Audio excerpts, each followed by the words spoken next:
It's 7. We're on time again. You know, which is, I think, the real Halloween fright.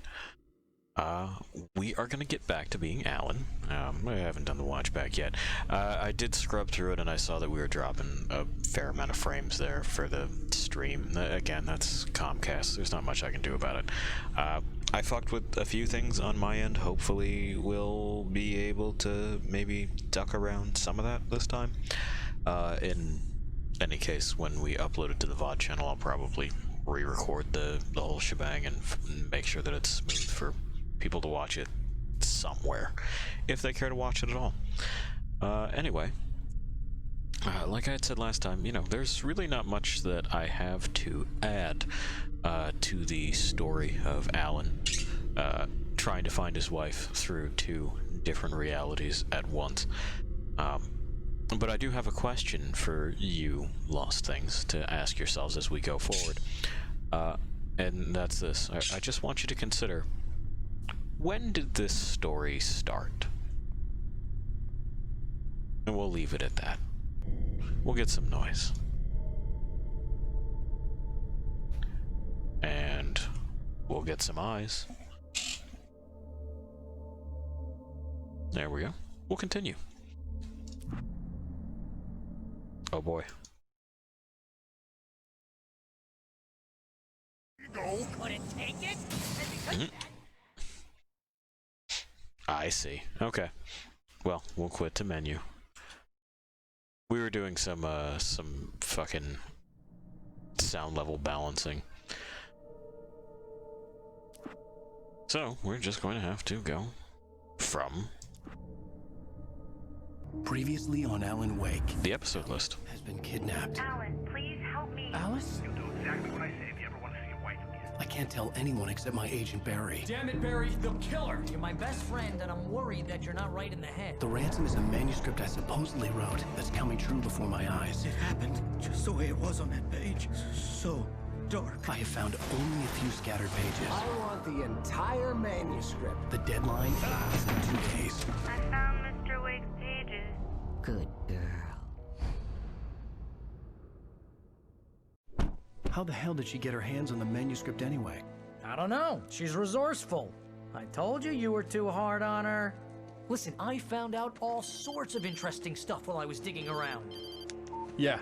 Mr. Wake, it's Sheriff Breaker. We have an FBI agent here, Agent Nightingale. FBI? He's anxious to see you. You'd better come to the station. Okay, I'll be right over, Sheriff. Let's make this quick, huh? Help you folks?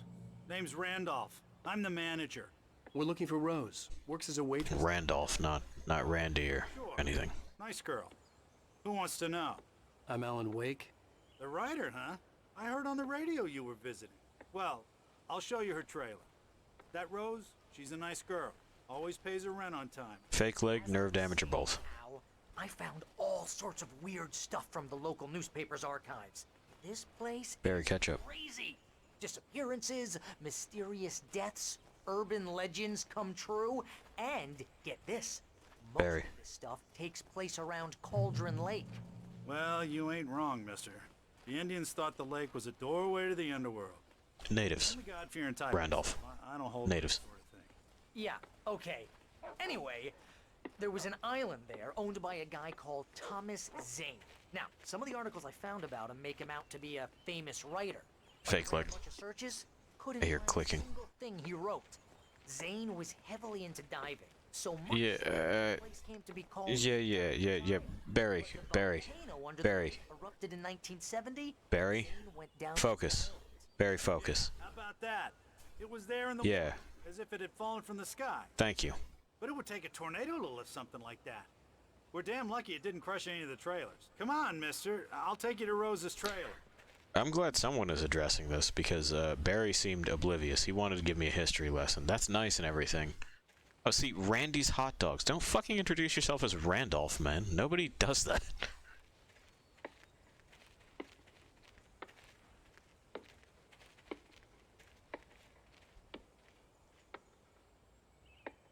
Are you better. okay? A local girl, Barbara Jagger, drowned in Cauldron Lake just a week earlier. Uh-huh. They were lovers. Sure. Oh, they were roommates. The scratching hag comes for you in the dark. Childish stuff like that. Anyway, Al, I'm just getting to the best part. All of the Don't exclude Randy. were written by He's Cynthia part of Beale. this. I asked around, and she's that crazy bag lady you met. What, the lamp lady? She can be a little loopy, but she's not homeless or anything. Yeah, anyway, God forbid she be homeless. Why do you have fucking before they both died, netting on this? Like, are you kind of a breakdown. worried that helicopters are gonna see your fucking dumpsters? What is this? Randy, get back here and answer me. Why? Okay.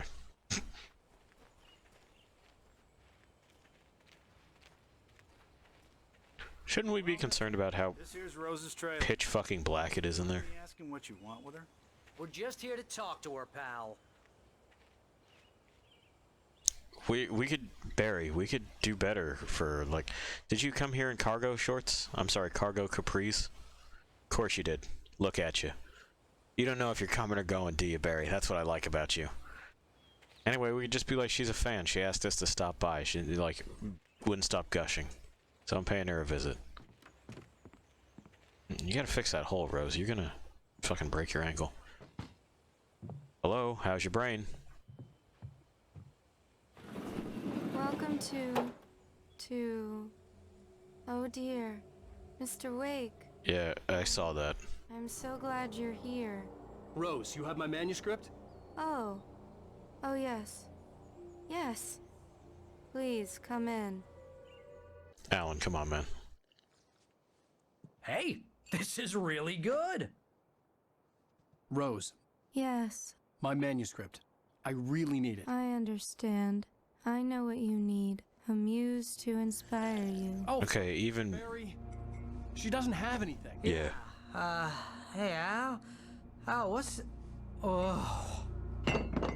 Even when her brain's been taken over by a supernatural entity, Rose just... coming on way too strong.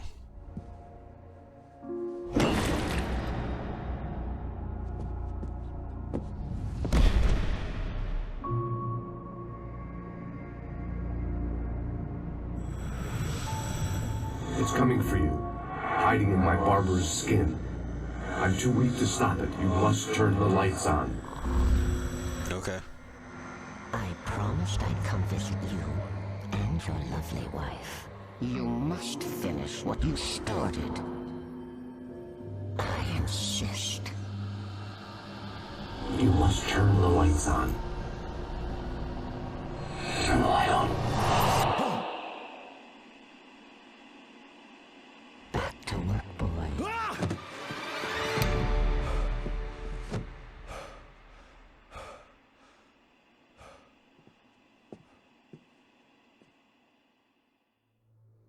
I felt nauseous, hungover. Only anger kept me going. Yeah, boy, do I know that feeling. Reality from dream anymore, but it seems I have an imaginary editor to help me. She's an old woman in a funeral dress. I call her Barbara Jagger. She's very strict. I'm writing faster and faster. My manuscript is being heavily revised. The edits are getting very aggressive, and each day there's less of me and more of her. I hate it, but I know she's right. Alan, you're gonna let the, yeah, okay. Alice this way. She knows more of this than I do. Sure. Complex incantation I'm attempting about this place. She's worked with another writer under similar circumstances, Thomas Zane. The genre of the story seems to be shifting. It's turning into a horror story. I'm getting close. I can feel it. Medicated. Anyway, Alan, you're gonna let Barbara do your editing? There's another spirit that offered. Rose took a day from me. I had less than 12 hours left to meet the kidnapper. All I could do was get Barry into the car, work something out once I got on the road. Yeah, and we're not gonna address the part where you were drugged. Welcome to the Oh Dear Diner. Or this. What can I get you today? Coffee? I couldn't work up much hate for Rose. Something had used her to get to me and left its mark. First refill is free. Milk and sugar on the counter there. Would you like to hear today's specials? Thank you. Have a nice day. Come back soon. Okay then. Rose, you really gotta fix this hole. Oh, sick. Gun and flashlight were gone. I'd have to find a way to get Barry into the car as quickly as possible. Yeah, we will. Randolph calls the police. Randolph liked Rose. That little smile she had. How she was still sweet when life had tried so hard to make her bitter. It wasn't any of his business what she did in her trailer. But those strangers, the writer and his smart-ass sidekick, looked like trouble. And they'd been in there for hours, way past her normal bedtime. He reached for the phone and called the sheriff's station. I mean, we're a little bit quick on the draw there. Maybe go knock on the door, see if everything's okay. There was no time to waste. We're gonna have to get to the car.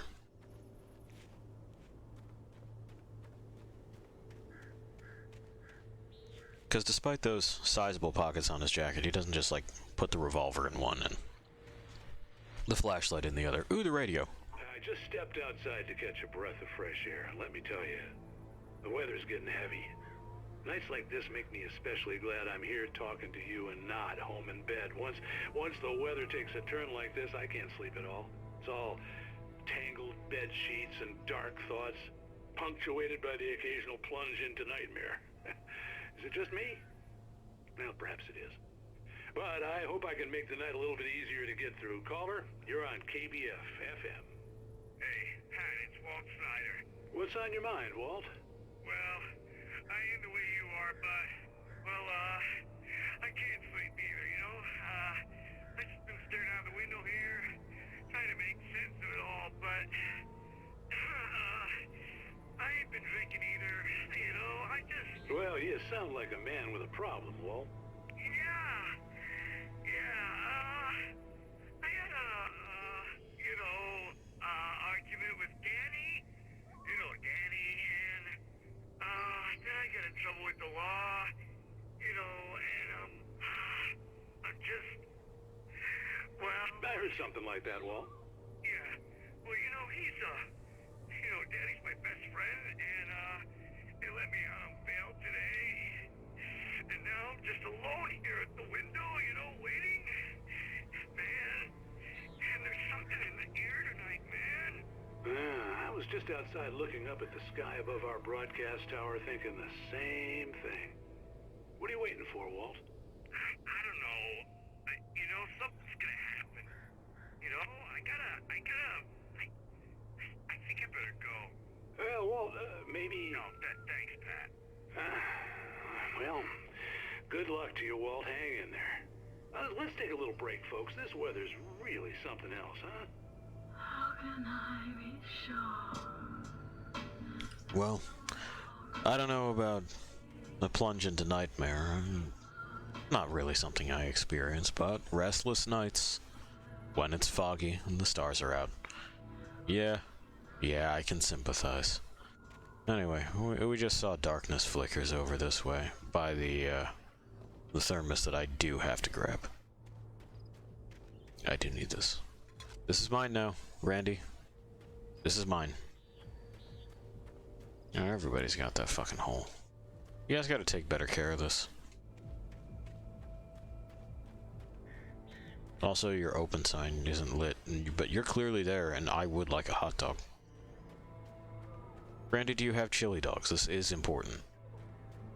Oh, you're gonna get it now. For what? I didn't do a fucking thing. God knows what you've done to that poor girl. This is Agent Nightingale, FBI! Get him up, Hemingway! You're under arrest! You move a muscle, I'll unload right in your goddamn face! Stay right where you are, Slane! Ooh, two author references. Also, there's a civilian right here. This guy's a bad FBI agent. The sheriffs are no better. What are? I'm standing right here, you goddamn maniac! Yeah, thank you. Because, I'm sorry, what the fuck? But there was no way I'd miss my appointment with the kidnapper. Give it up, Mr. Wake. Come on.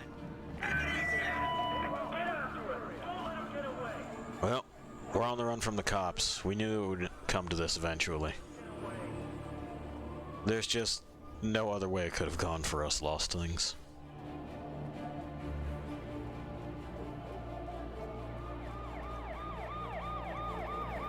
There they go.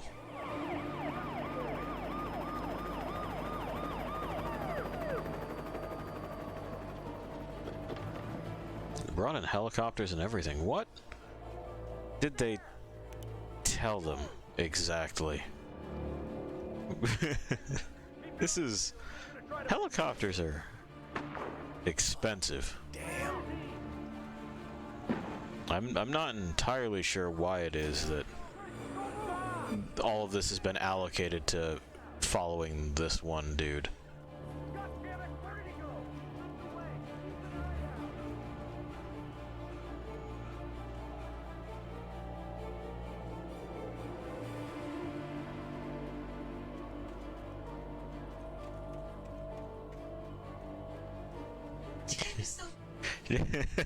The witch is remarking on their pleas for him to hand himself in. Yeah, they're very good. Just turn yourself in. Bang, bang, bang, bang, bang. Yeah, but ooh, a page. Everybody hang on. For decades, the darkness that wore Barbara Jagger's skin slept fitfully in the dark place that was its home and prison. It was hungry and in pain. It dreamed of its nights of glory when the poet's writing had called it from the depths and given it a brief, terrible taste of power and freedom. The rock stars had stirred it from the deep sleep the poet had sunk it back to in the end. When it sensed the writer on the ferry, it opened its eyes. Well, and there we have it. The dark presence working through this guy's typewriter.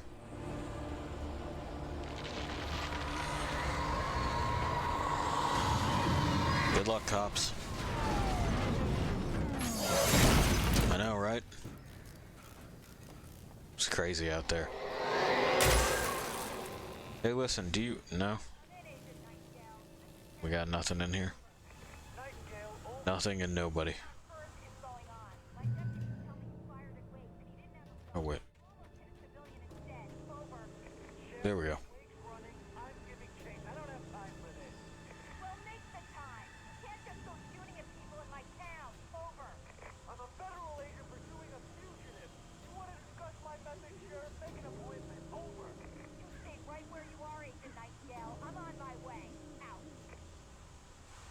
I mean, the sheriff doesn't answer to anybody else in this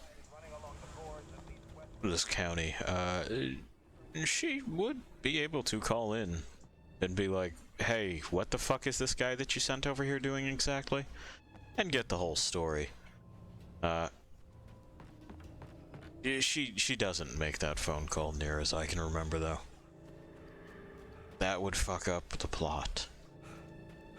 But I'm more forgiving for these things because, I mean, Wake's subconscious said it to him early on. He's not the greatest of writers.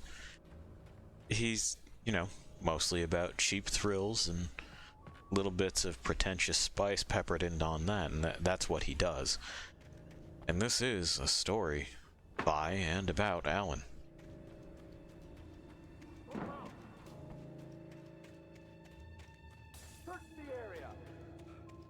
Yeah, go ahead.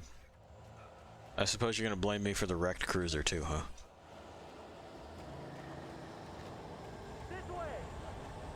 You guys don't see that? That doesn't concern you?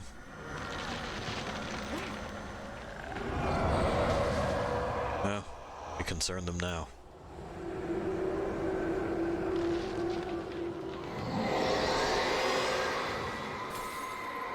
Well.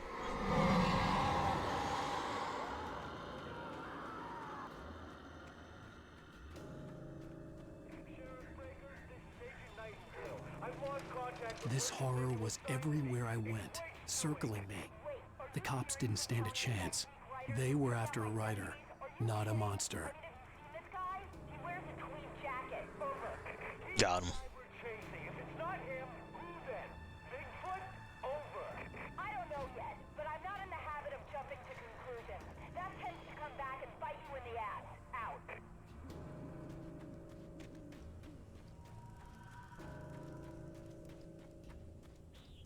The sheriff's got Alan's number. He does wear a tweed jacket. I'm looking at it right now, and I had previously remarked on how unacceptable this was. Hey, you want to keep that light right on me? That would be good. You on the ground. Hold it right there. Okay. There's nowhere to run. I agree. Freeze! I did.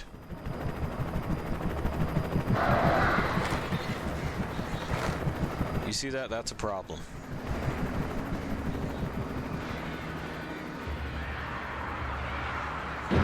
Yeah. Okay, bye. I guess they clogged up his intakes or something. Most aircraft are built with bird hits in mind. It's unfortunate, but it does happen.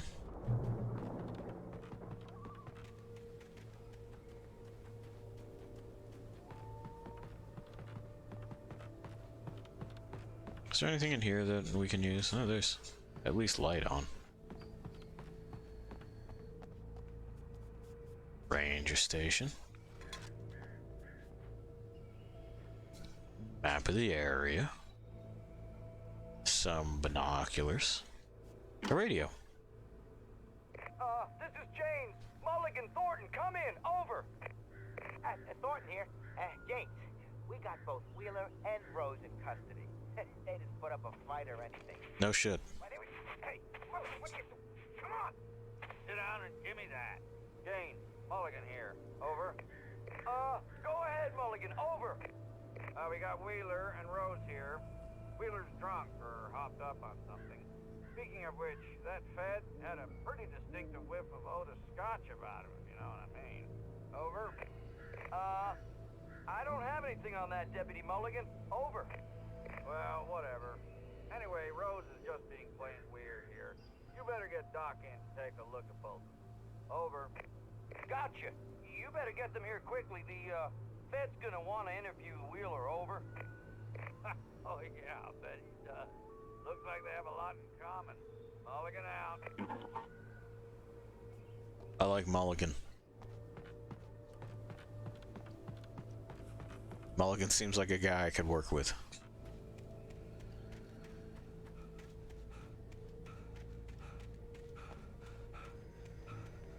Alright, we're out. We're in the woods. The broadcast tower in the distance was part of the local radio station. Maine seemed like a decent guy. Perhaps he could give me directions to the coal mine.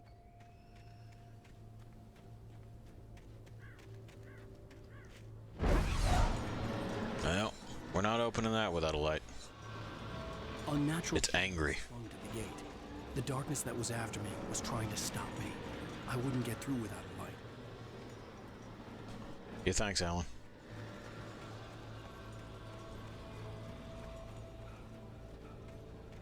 I do need that. And then I potentially need to do this.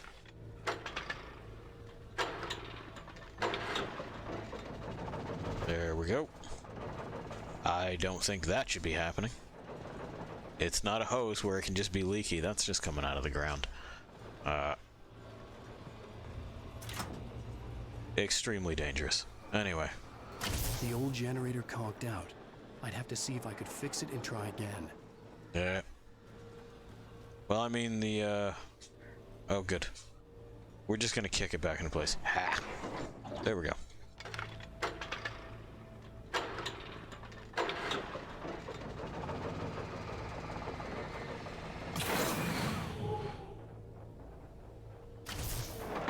And there we have it. The light is now also blown, and so is the generator. That was a one-time thing. We'll use another one of those at some point in time. The whole light and dark mechanic, you get the idea of what that would be good for. This great big bright directional light.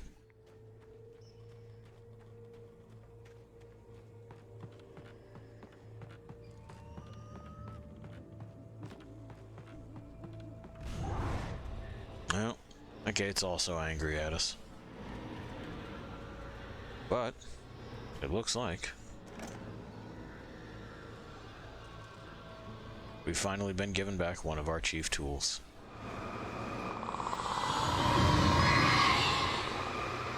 Yeah, it's quite mad.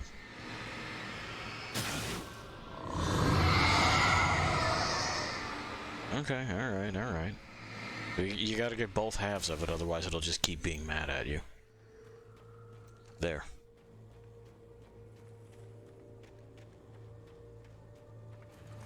It took me a moment to recognize the flashbang grenades. They were an ideal weapon for my situation. Team 1, come in. Over. Well, I would also appreciate a gun. This is Sheriff Breaker. Report. Over. Team 2, come in. I need a report. Over. Also, this is set in 2004, so we should be suspicious of our... hang on. There we go. Anyway, we should be suspicious of our FBI agent carrying a revolver. That's not really standard issue. And if you're not working with the company equipment, I don't know that you're with the company.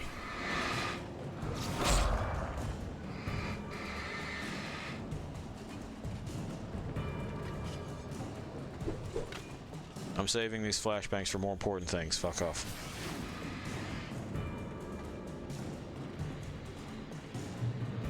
There.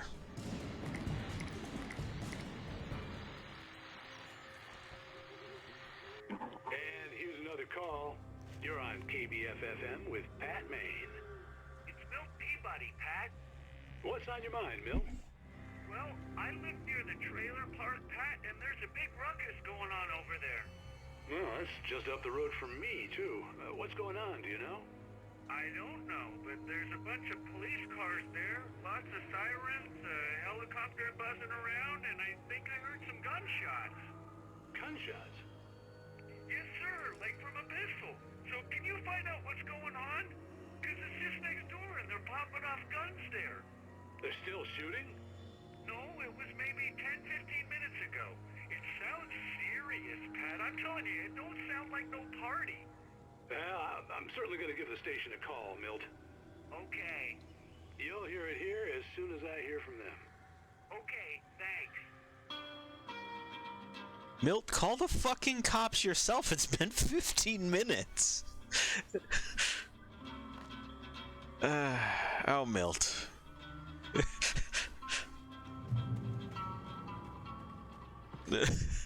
Lost things, please. Please promise me, if you hear gunshots, don't wait 10 or 15 minutes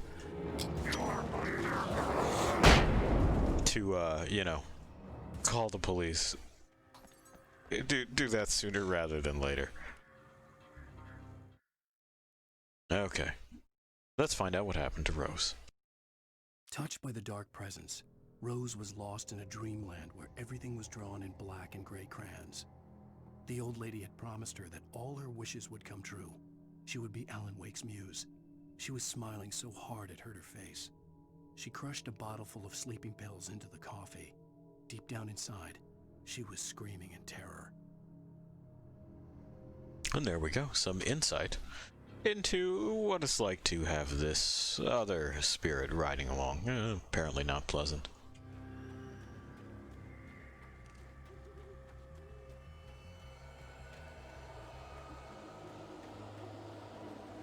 I hear something irritated.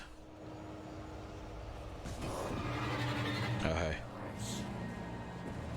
Bye. Okay, yeah, fucking gather around.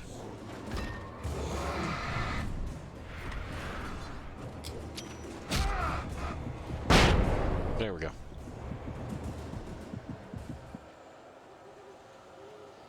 We're still getting used to that dodge mechanic. Getting there. Getting there. Better than it was. Oh. Well, if you're gonna promise me treasures.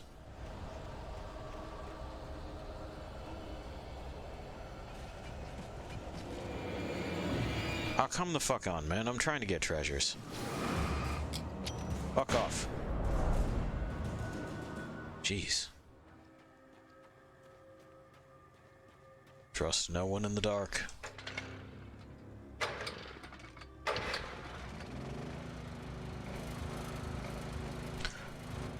Not the worst idea. Lithium batteries, a couple of flares. Okay, we're in business.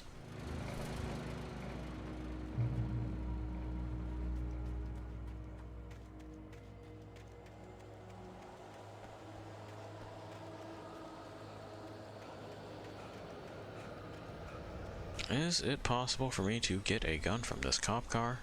Or are you just gonna tell me to go fuck myself? Oh, yeah, I hear you. I hear you. Bye.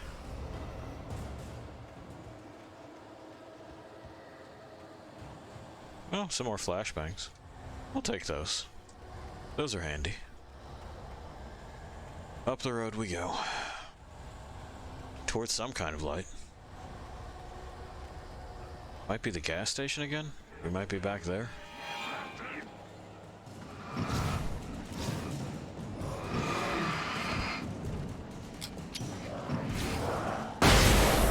Goodbye.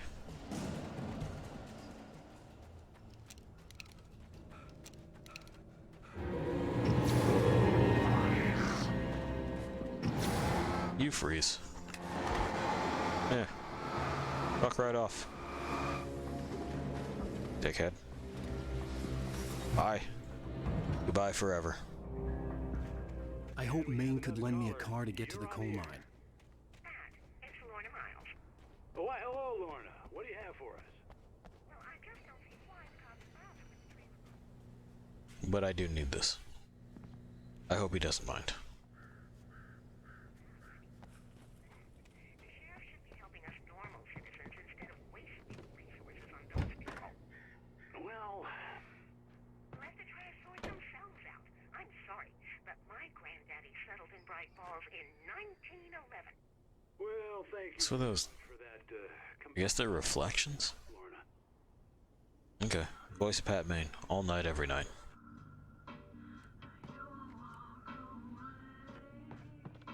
Early bird. Start your day right, 7 to 10.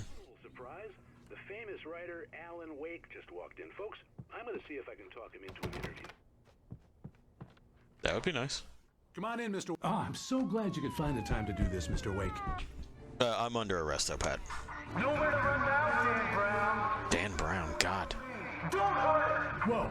Whoa. Everyone calm down. Put the gun down. We're all friends here, right? Cool your jets, Nightingale. We got him.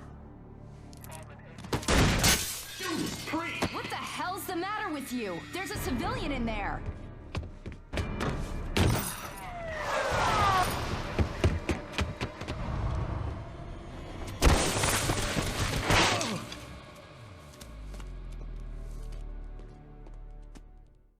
I'll get you yet, even if it kills me. You hear me?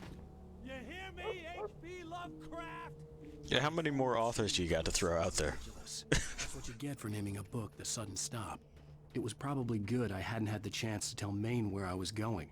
I'd have to lose the cops and find my own way to the mine.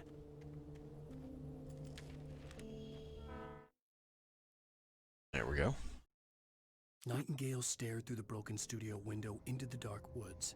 He turned around, started to walk out, but Maine grabbed his arm. "Young man, you almost shot me. You don't shoot off rounds at people like that. What's the matter with you?" Nightingale shook his arm free, marched out. His cheeks burned with rage and humiliation. Yeah, as well they should. Why aren't we talking about getting this guy's superiors on the phone, you know? After displays like this. More than one display like this.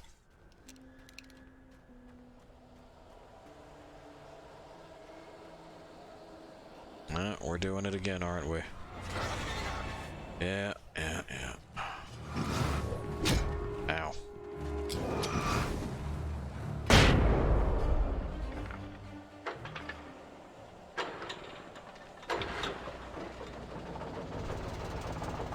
And give me this. As compensation. Oh, fuck off. I'm already in the thing. Bye. Anyway, give me this gun. There's shotgun ammo, I guess, for later? I haven't seen a shotgun so far.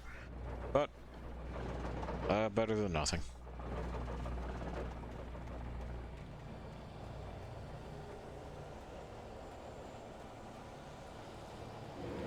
Okay.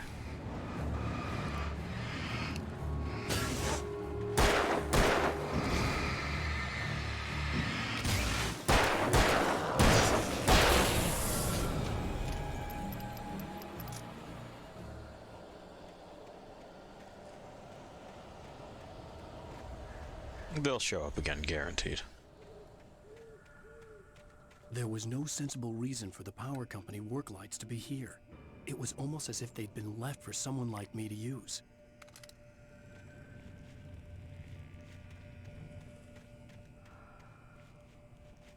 The darkness controls the taken.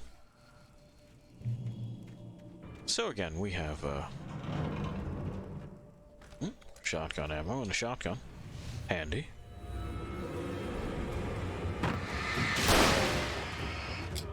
Here.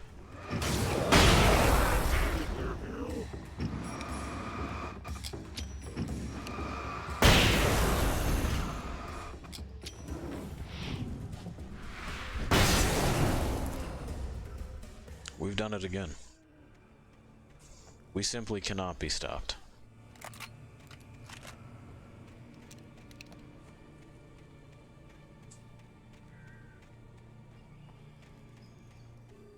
We'll see what other fun things I have here, you know, for us to steal.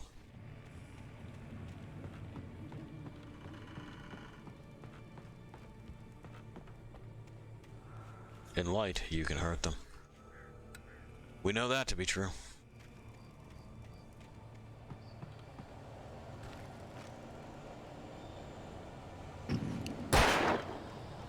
That's the thing we can do as well. I hadn't been doing it so far, usually because I like to just save ammo for putting it in boys. But you can knock those over and it's tracked as a stat. I don't know if you get anything for it, but it's there. You can. This looks like a page. Yeah.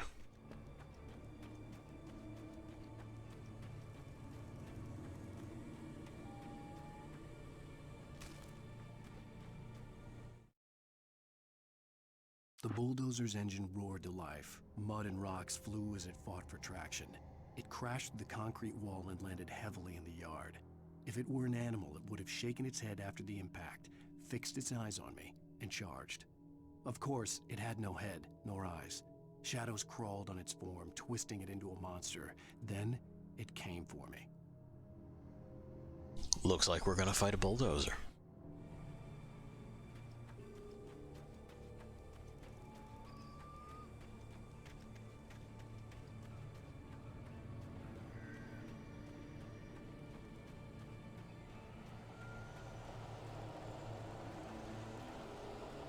We can hear it get real uppity again. Give me this. Anything else? No, not really. Well, deposit your delights.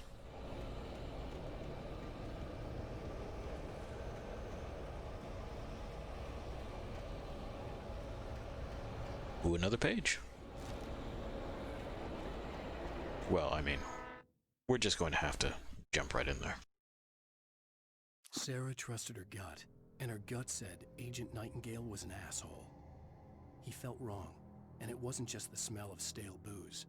It was in the way he flashed his badge, pulled rank, the look in his eyes when he wanted answers. Where was Alan Wake?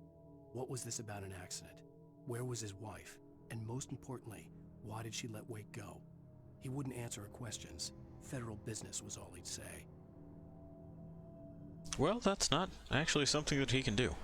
He can refer her to his supervisors.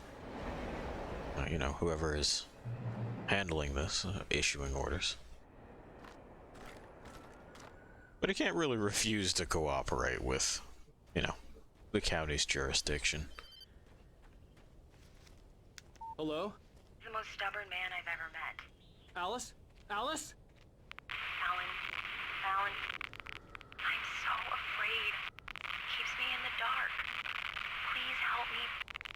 I look at you, Alan, and it's not you. Something else. Looking out from behind your eyes. Alice, I'm here. I'm so alone here. It's all gonna go to hell. You need to be careful. Cooperate.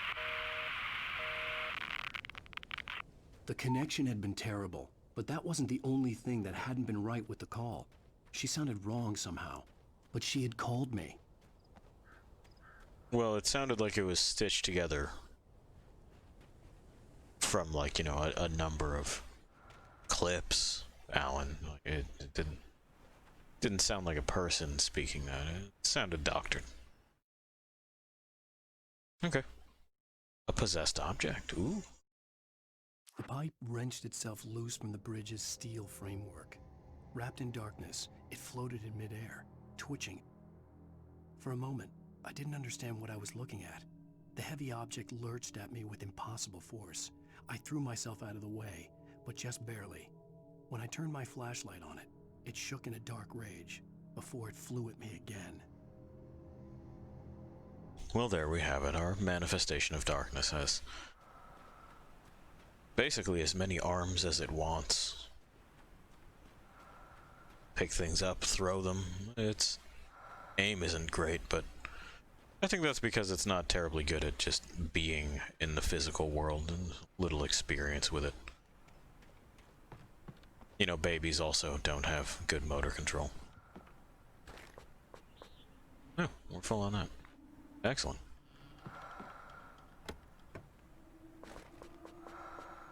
Full on batteries too.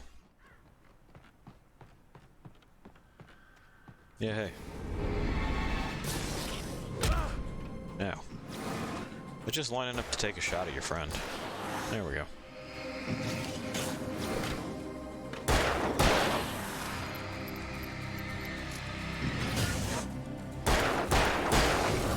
Cool.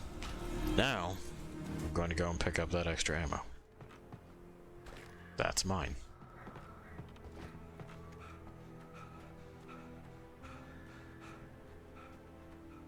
Alright, fucking shake it off, man. At this point, this is like a nightly run for you, right? We've done this a little bit.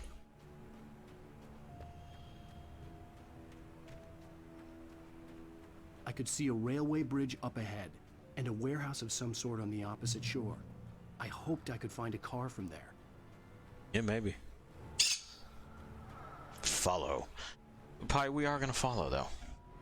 We're looking for a car. We gotta get somewhere. I think to the rendezvous? Because he's still convinced that this guy has his wife hostage. Don't see how that would explain the rest of this. But, you know. Alan also doesn't seem interested in thinking too hard.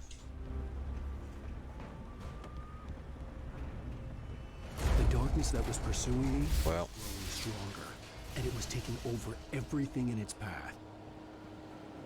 Yeah, it tipped over that plywood.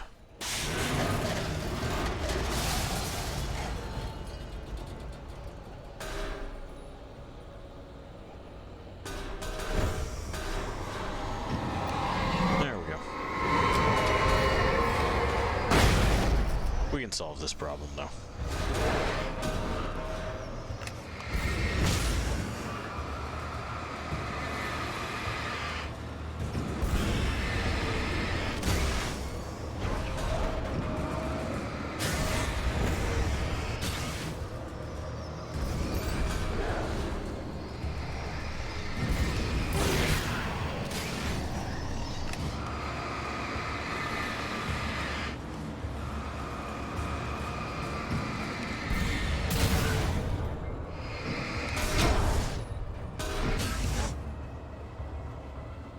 You out of stuff to throw? Are we good? Looks like we're good.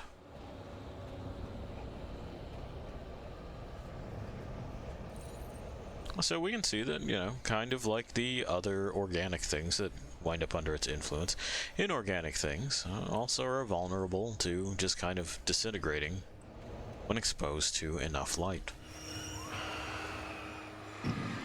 Telling you, rules for even your supernatural horror, especially your supernatural horror.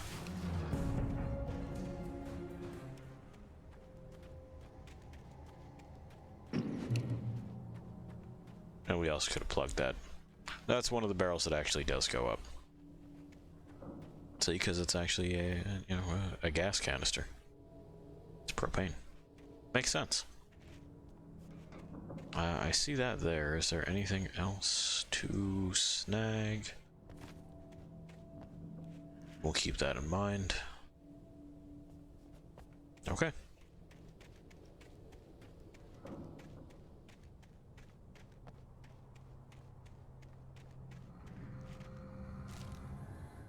More manuscript.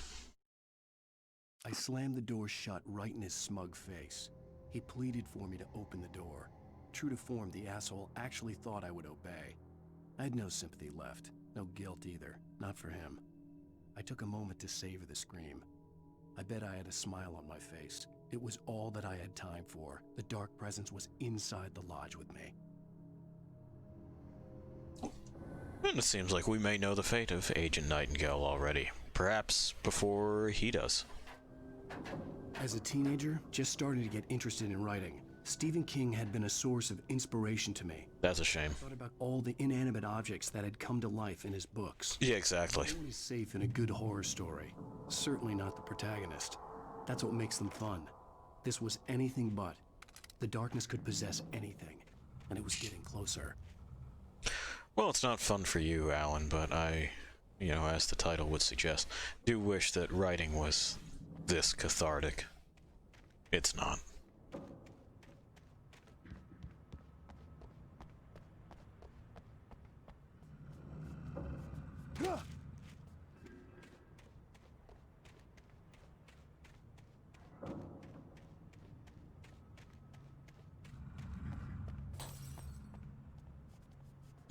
I heard glass break. Are we gonna have an issue? I mean, we are going to have an issue, but I just want to know if it's right now. They're not gonna tell me, though. They refuse. Anyway, give me this. Okay. Still doing good, then. Free flare. I'll take that, too. Anything else? I believe we also still have a couple of flashbangs. Nice.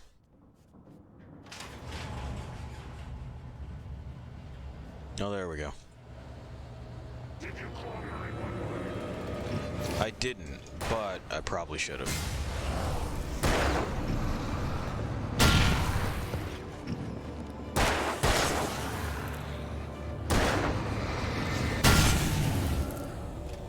Deuces. I hear more of them. Someone's chattering. Oh, that's right. There's pistol ammunition in here. There we go. Okay.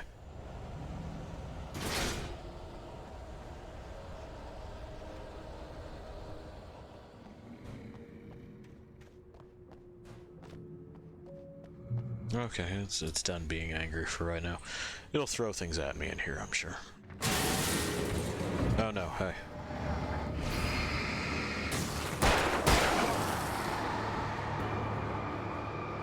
You'll also notice that we did pick up a new flashlight. It does burn away their darkness shield faster. There are 2 more upgrades, so to speak, to get for a flashlight.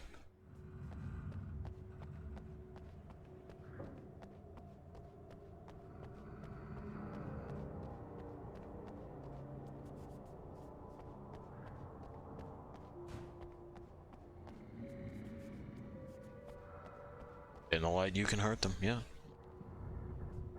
We're aware of that. Well aware at this point. But I guess you never can tell if you're,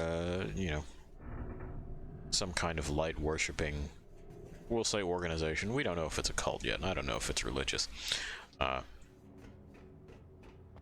Organization that isn't exactly public. You can't tell whose message is, which one of these messages is going to be someone's first one.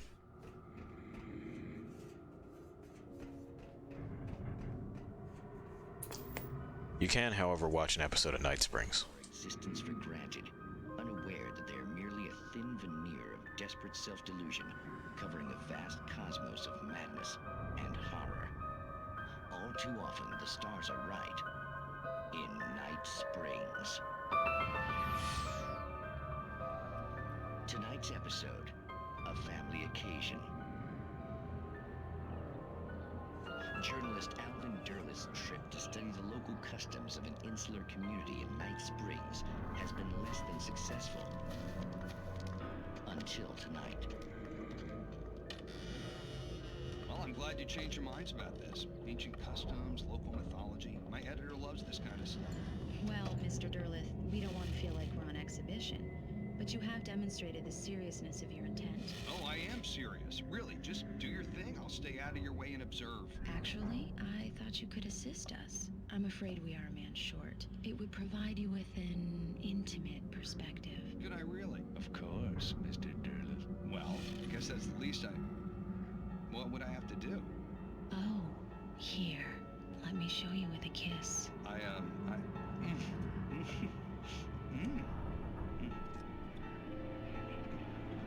What did you...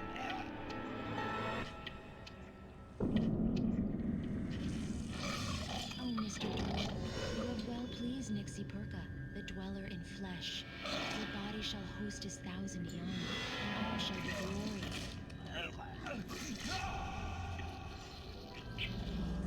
Shh, darling, be calm. Shh. Alvin Derlith learned a harsh lesson. If you go looking for mythology, it may come looking for you. And such quests always bear fruit. In Night Springs. Well, there you go. Don't kiss strangers, you might end up with, belly roaches, I guess.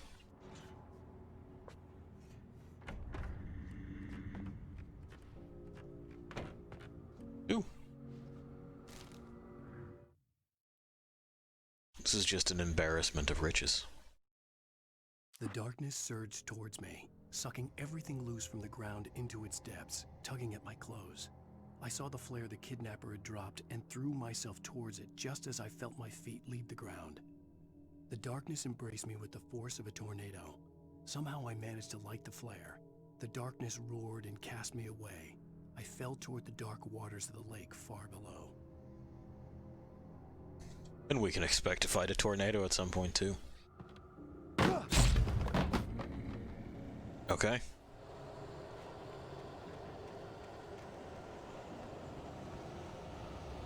This looks like Bulldozer Town to me. How about to you?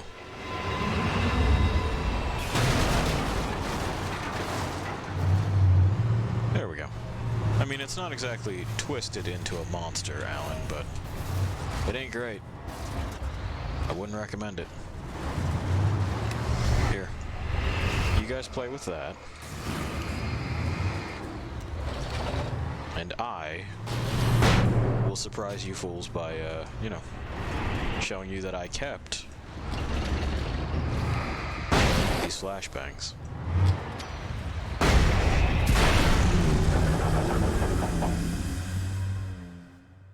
And we're done.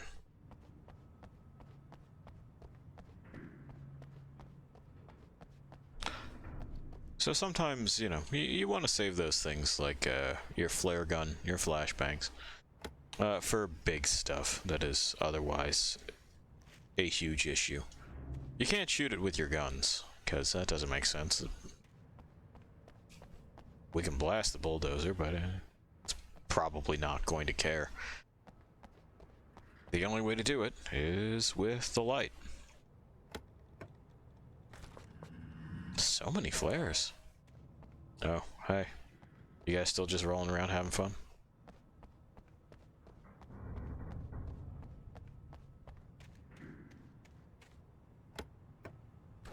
I'm gonna say, with how many flares are here, the game did not expect me to still have flashbangs at this point.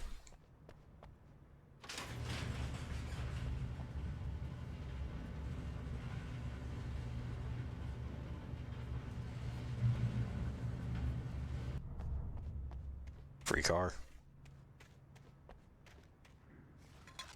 There we are.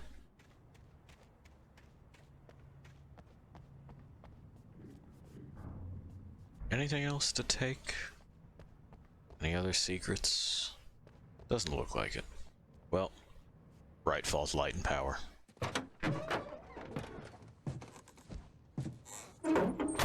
Y'all I'll leave the keys in it? Yep, right in the ignition, of course you did. I had never been this glad to see the sunrise. I had a couple of hours to get to the coal mine.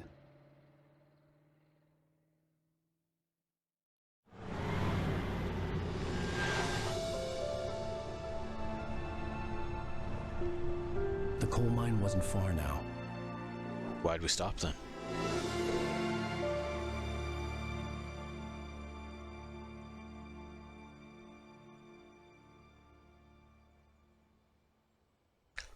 Pretty, but unnecessary.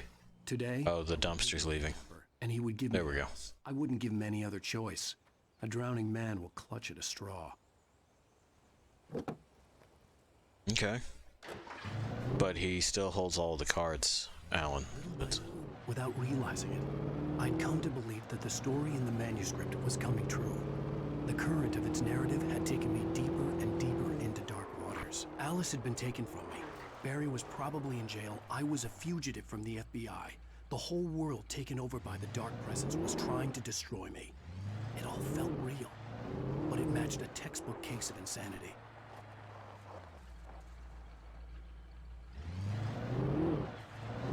I mean, I don't know about a textbook case. I can't point to any singular example.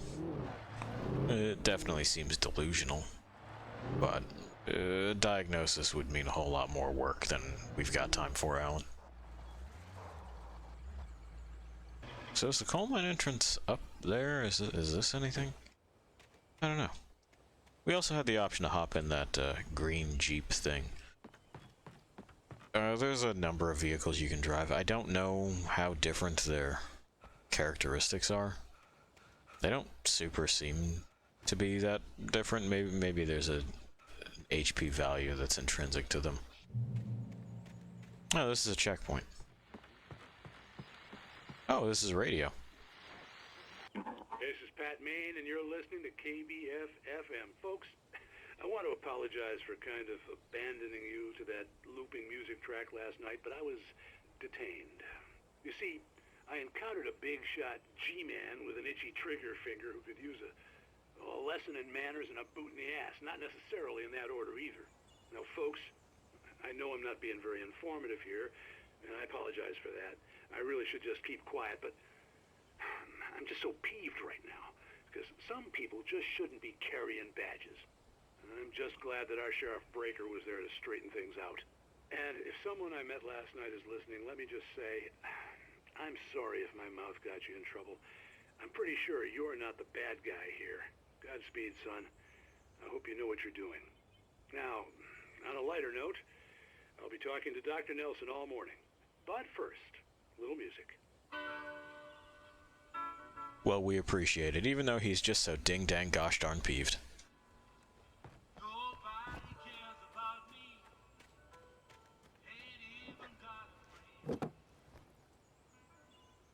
Yeah, I don't feel like going back down for that truck. That truck can sit there. We'll drive this one. This sports utility vehicle.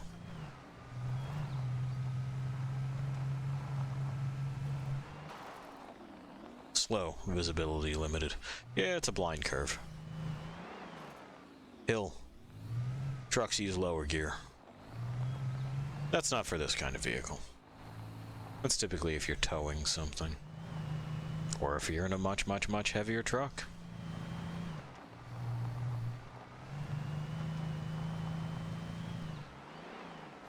Oh hey, that's the vehicle from our dream. Wonder if the ranger station has anything in it. Maybe a manuscript page. Maybe a thermos. Maybe another radio show. Welcome back to KBF-FM. Hope you enjoyed that tune. Now, Doc, you were talking about life and finding that special someone, that soulmate. Well, you were talking about that. I was saying I don't buy it. Well, see, to me, that's strange, because I always pegged you as a hopeless romantic. You got me there, Pat. But I think love's where you look for it. And you need to do a lot of looking, sure. But the idea that there's that one special person out there for you, and if you miss that chance, it's gone forever and you're forever incomplete. I mean, isn't that depressing? Or, heck, childish even? There's plenty of fish in the sea. And apparently a fisherman has a fishing analogy for everything, but what you're saying, isn't that a little harsh? Well, no. What I am saying is that your potential for finding that connection isn't limited to what's essentially a chance encounter. How is that harsh? Yeah, well, I guess that's a nice thought, but let me say something personal here. Okay. Now, well, I don't disagree with you exactly, but I can't really fit that together with what I feel, what I felt for someone, because she was the one. She was. And I let her drift away from me. Maybe I didn't put in the work, I don't know, but, well, since then, and it was a long time ago, but since then there hasn't been anyone, not like her. And I'm not saying I dwell on her or haven't moved on. I like my life. I'm not living in the past, but I do miss the way she completed me. You can't argue with the heart, Pat. I'm sorry, folks. I had kind of a scary experience last night, and let's just say it's shaken a few things loose. Well, Pat, trauma will do that. Anyway, I would suggest that you not look for someone to complete you. There is no such thing as a complete person. Look for someone that complements you.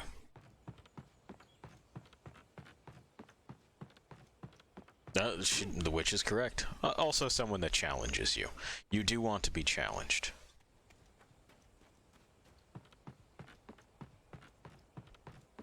Now, do we take our sensible SUV, or do we take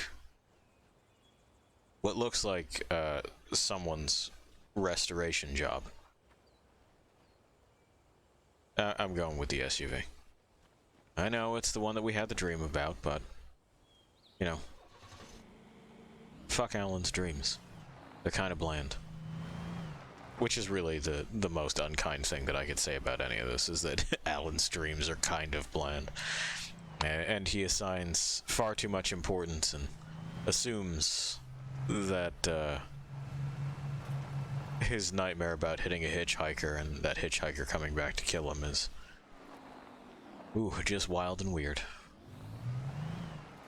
Well, this is visitor parking. I mean, I wouldn't want to be rude. Go ahead and just pull forward into the furthest spot. I was supposed to meet the kidnapper at noon in the main building. There we go. The coal mine was quiet. It was a museum now. And let's take a moment. If we're early. While lucrative at first, the mining steadily declined in the 20th century. The seams were rich, but hard to get at, and the volcanic activity in the area made the mine shafts particularly dangerous. We're a little out of order, but that's fine. While there were some earlier residents in the area, the true genesis of the town of Bright Falls came with the founding of the Bright Falls Mining Company and the opening of the Bright Falls coal mine in 1878. Although the work was hard and dangerous, many immigrants, Germans, Poles, Italians, Finns, Swedes, among others, worked the mines.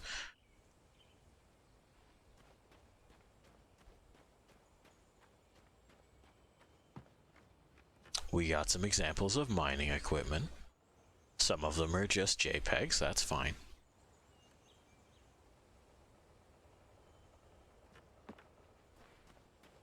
We got the museum entrance. We've reached a checkpoint. It doesn't appear that we have any other signs. That's just a visitor sign. We got 2 porta potties. You'd figure if it was a museum now, we maybe would have sprung for the plumbing, but okay, porta potties it is. Manuscript. With Nightingale gone and the night wind blowing in through the broken studio window, Maine stared at Sarah. The sheriff looked away. Maine's voice shook with barely controlled anger. That boy's doing more drinking than thinking. I hope you know what you're doing, Sarah. He's got a sickness in his eyes. You take my word for it. He wants Wake for a reason, and it's not for anything good. Well, there we are. Pat's on to our FBI agent, too. Okay, so in 1970, a volcanic eruption below Cauldron Lake, while relatively minor, caused most of the deep mining tunnels to collapse or flood. 32 miners lost their lives in the calamity, and all mining around Bright Falls came to a final stop. Pardon that yawn. Now, many of the remaining buildings are protected as historical landmarks.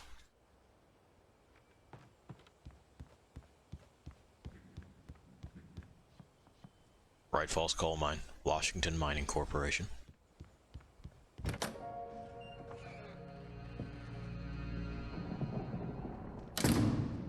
I didn't want to go outside. Cops had to be looking for me. The noon sun turned the place into a sauna. The day dragged on. Different scenarios ran through my mind. Ways of how I'd torture the kidnapper to get Alice back. Or the different horrible things he could have done to her. I imagined her dead. I had no way of knowing she was still alive. It was killing me. I was running on blind hope. It was all a waste of time. The bastard never showed up.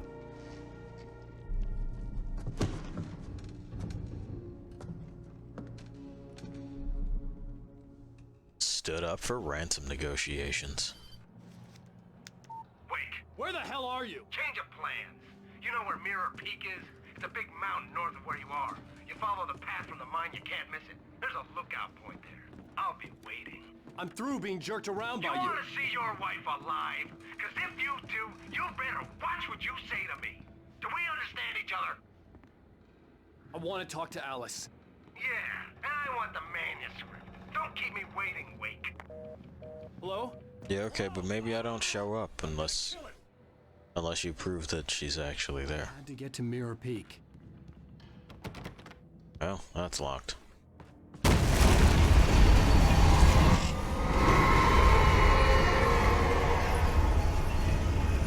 Did you just, like, shoulder check the building? Closer than ever before. Okay. Well. Maybe this way? Yeah.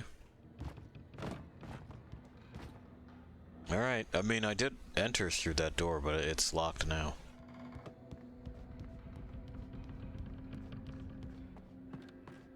So we're going to Mirror Peak. Not before I take a bunch of this stuff. And we're still coasting on our extremely lucrative gains from the previous encounter. Ah, caution. We know what it is to be cautious.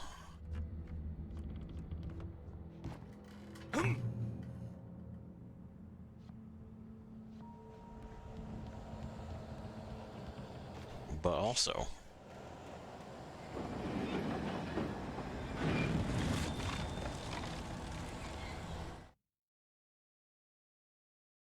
when Thomas Zane fell for Barbara Jagger, it happened fast. She was young, vibrant, and beautiful, full of life. He had never been a very happy man, and without any seeming effort, she had changed all that. Zane felt good for the first time in his life. Everything she did was another piece of a jigsaw puzzle he hadn't even known he'd been missing. And best of all, she made the words flow, strong and sharp. She was his muse. okay. Well, you and Tom enjoy that, Alan. Muse is not a thing from where I sit. You can take inspiration from anything, and of course, if you are as thoroughly attached to your partner as one could be, you'll draw inspiration from them. Mannerisms, both physical, verbal. These things will trickle into your consciousness. Hey, boys. You stay right there. Okay. Now I got that big one out of the way.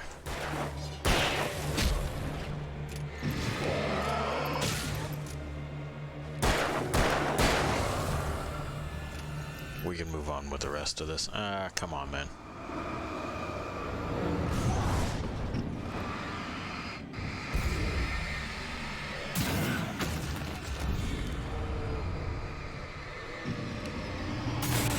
that's heavy. Anyway. But the notion that another person is the key to unlocking your creative potential, that's just false.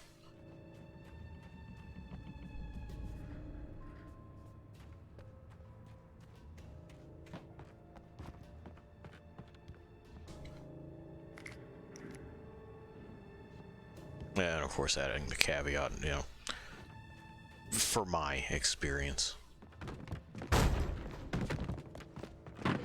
Hey.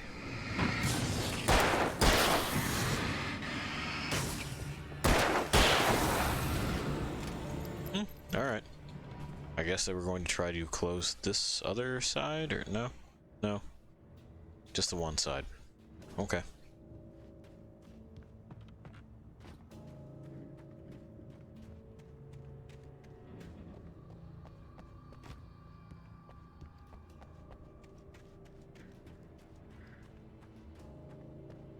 Is there anything else to take? Oh.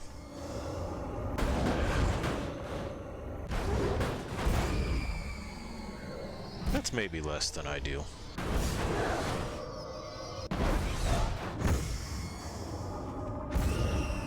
We're just throwing shit around in there, huh?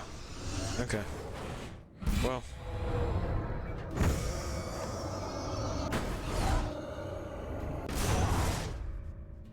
I mean, check this out, though.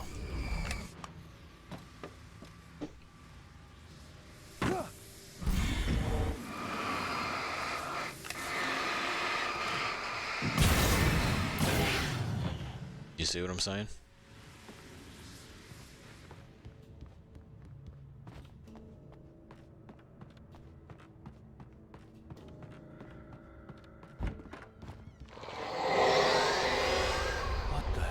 Oh, I see. It's the tornado. There it goes.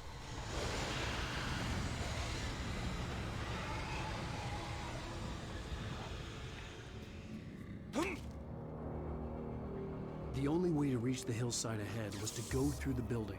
I had to find a way to avoid electrocution. Yeah. We're working on that. What they mean is exactly what it is I'm doing. Let's follow the power lines, and we'll have to, unfortunately, turn the power off, even though that's going to pose some issues, you know?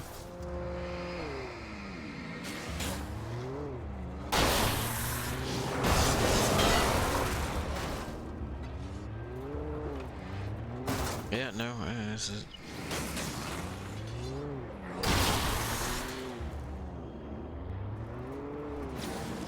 Wake's whole bit before with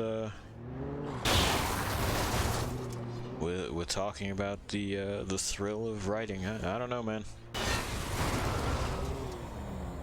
Does not quite compare. Maybe it's because I know which way the story is going to go. You know, I'm ultimately the one in the driver's seat. It's not that the destination is pre-planned, but I can see farther down the pipe than, say, a reader could. There's not much that surprises me. It's my idea. Oh, excellent. A flare gun. That's certainly handy.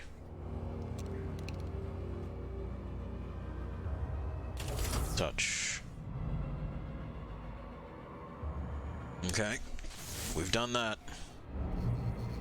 The lights are also off. And we can hear shit get real mad.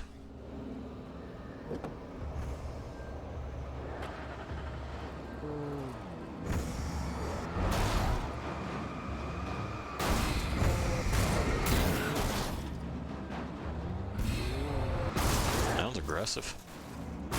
Some of them are more so than others.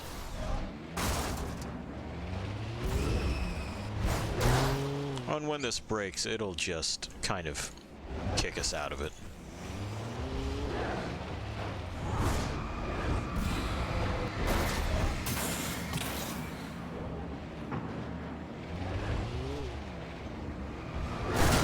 So no worries on just kind of using it until you can't use it any longer. Yeah, like that. Hey, gents. Yeah, I know.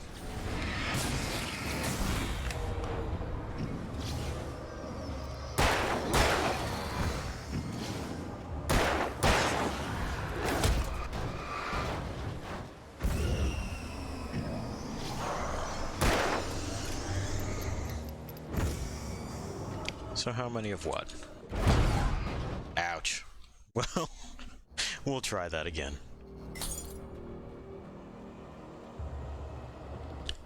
Got clubbed by what looks like the, yeah,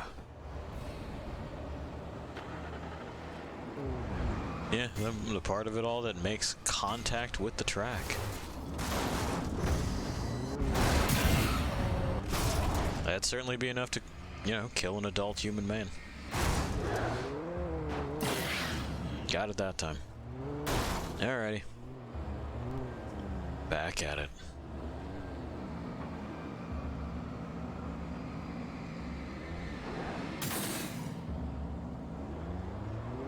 Cool.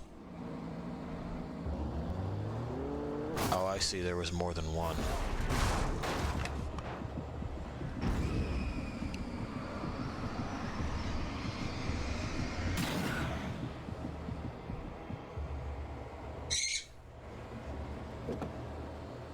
I agree, Pi.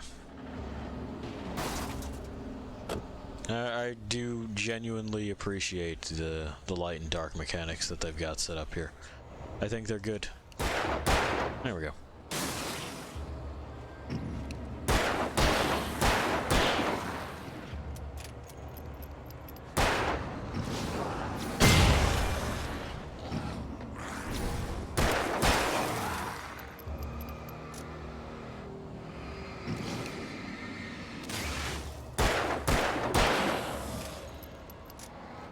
Alan, we gotta talk about your ability to see at a distance, man. It's not stellar.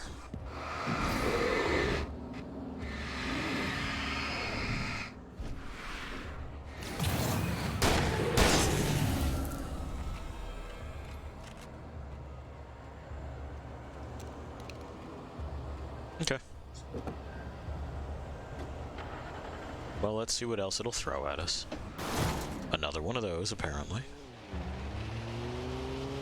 But I don't know that we actually have to deal with it.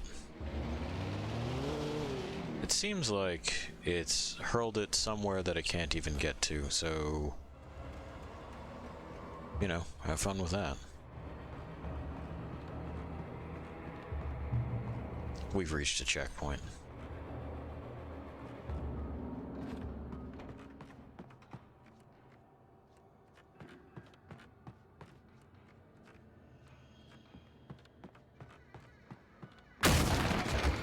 Hey.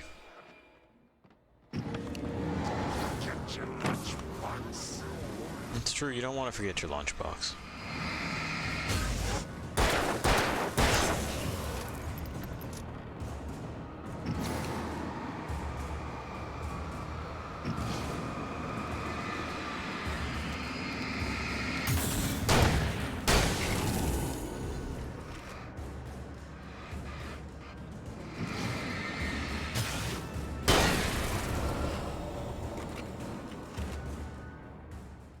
Okay then.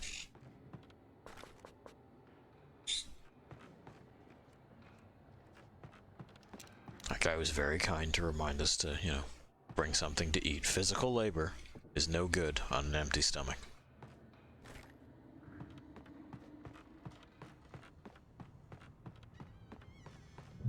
Open.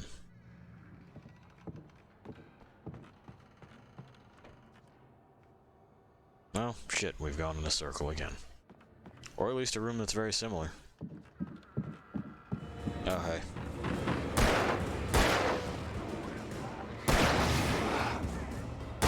There we go. Now we got it.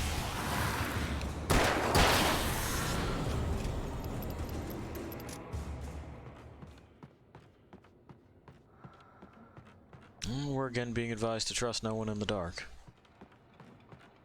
It does want us to go up. The ladder. Okay. Maybe that door is open now.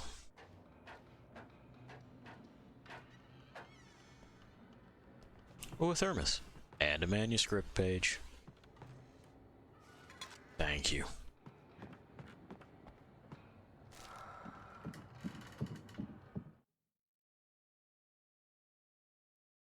Some of the Taken retained echoes of their former selves, but these were just the nerve twitches of a dead thing. Nothing remained but a shell covered and filled with darkness. In most cases, these puppets were enough for the purposes of the Dark Presence. But for anything more elaborate, as with the writer, it was different. It needed his mind. And so rather than taking him over completely, it merely touched him. And there we go.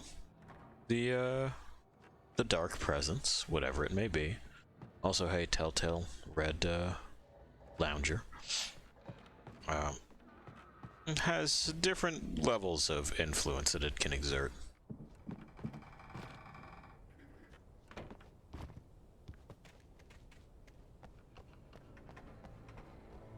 Just trash. We'll get that open shortly, I'm sure, because this looks like the gatehouse. Oh, it tried to hit me with a tree.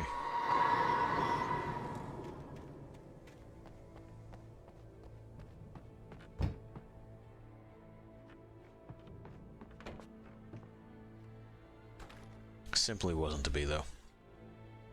Come on. There we go.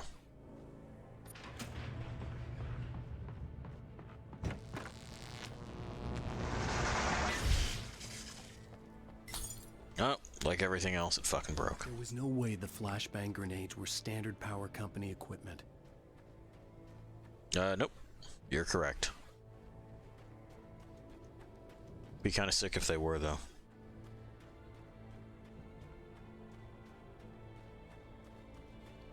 You know, just to rattle people that you're, you may have to turn the power off. Like, you flash and then get in there and tell them, I'm sorry, but your bill is past due.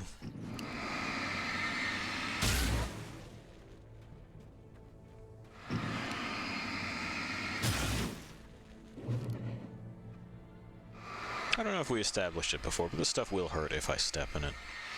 So we're just kind of getting rid of that hazard.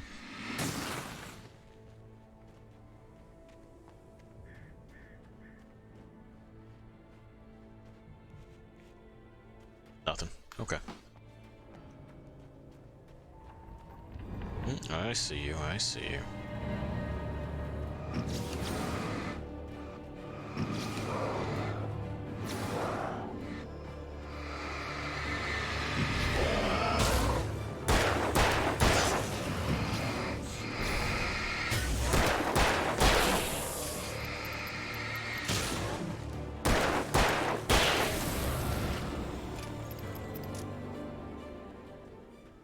And you got more.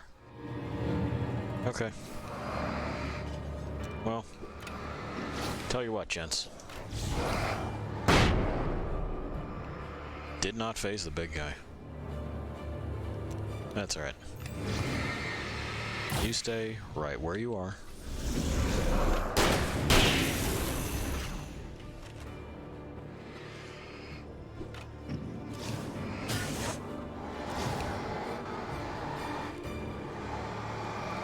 I have plenty of these. Plenty.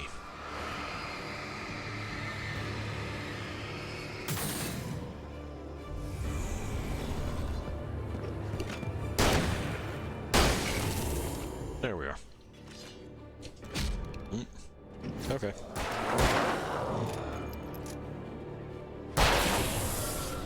He did not quite make it in the direction I had pressed. That's alright. The game's pretty generous with the amount of hits that you can take. I mean, later on you can definitely get fucked up in short order. And it's not like it's impossible to die, but getting winged now and then is not the greatest cause for concern.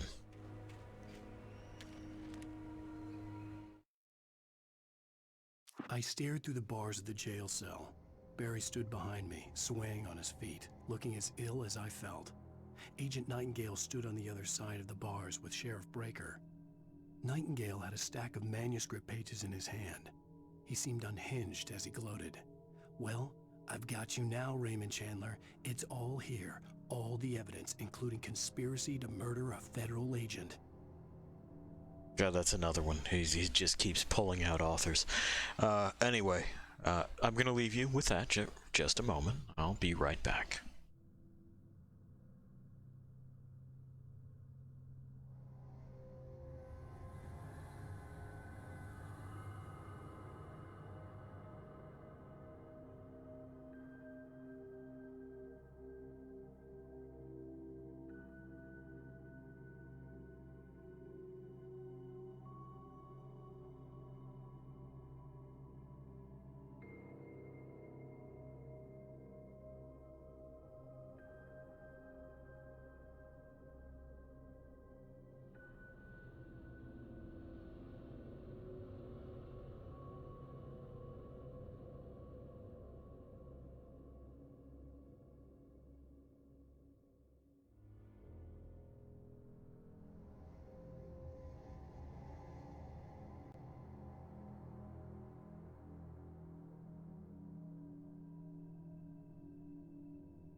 And we're back. So, you know, it does bear mentioning that in any other narrative, and in fact any other game, I would come down hard on this kind of dialogue, being what it is. This FBI agent keeps comparing the writer to other famous writers by, you know, attempts at derisive name-calling.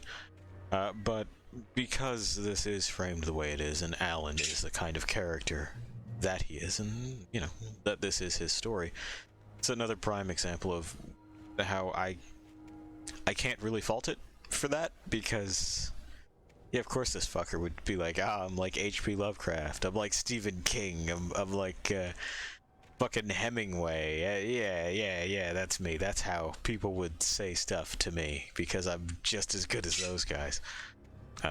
You know, because Alan's a douche.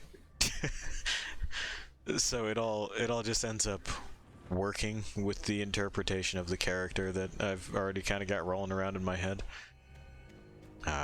This dialogue does not make sense. This FBI agent, or former agent maybe, would not speak this way. But it's an Alan Wake story. So they definitely do. Because he's not the best writer.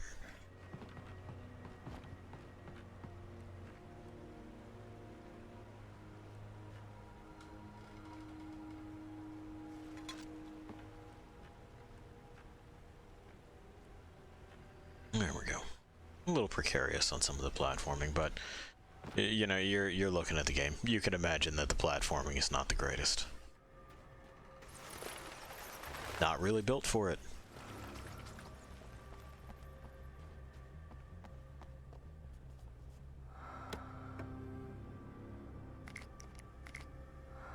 Flashbangs. Intruders. At least one big boy. There we go.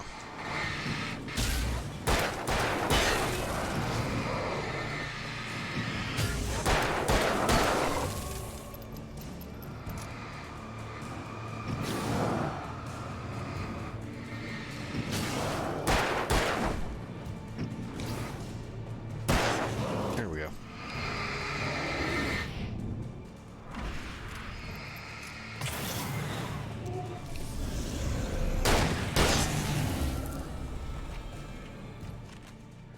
He got real mad for a second and, well, then it was over. Okay, well, now down towards the light and towards Mirror Peak Lookout. With our supposed ransomer.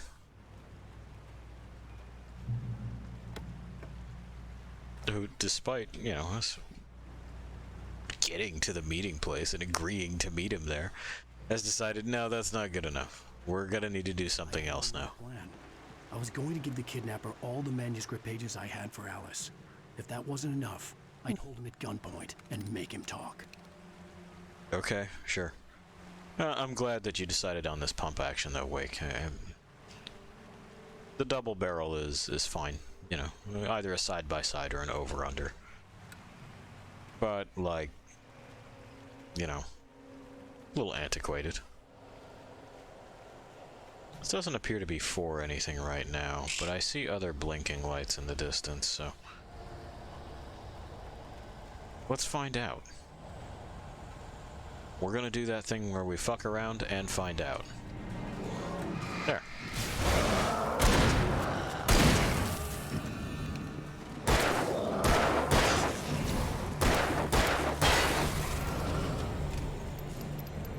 That's at least some of them.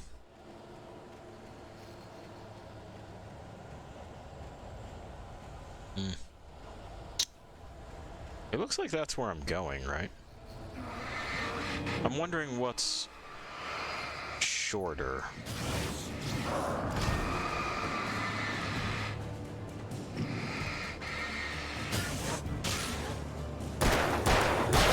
I like that he's got his face shield down to help him not be blinded. It's a nice detail.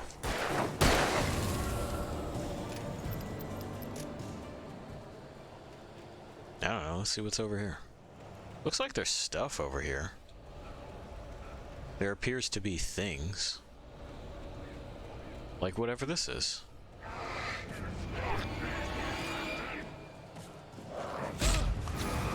Could not pull that flare fast enough. Oh well. Just a single whack. Not the worst possible. They fanned out. Oh, good thing we came over here, too.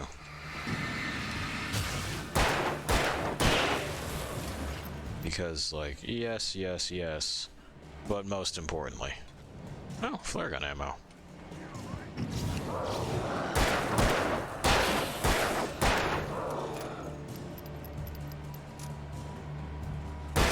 There we go.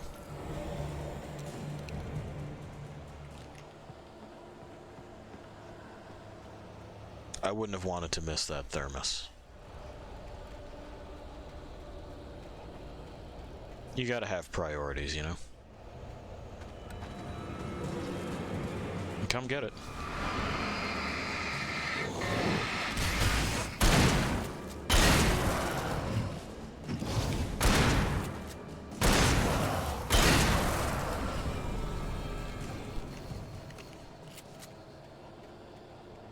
I'm going way the fuck up there. Yeah. I'm working on it, yeah, that too. I'm pressing it. Pressing the damn button. There we go.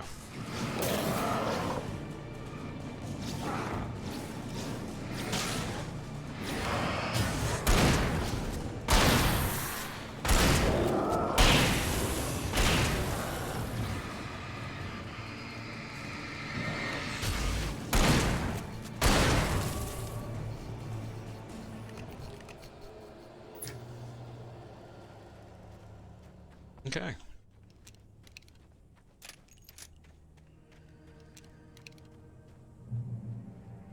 Our checkpoint is reached.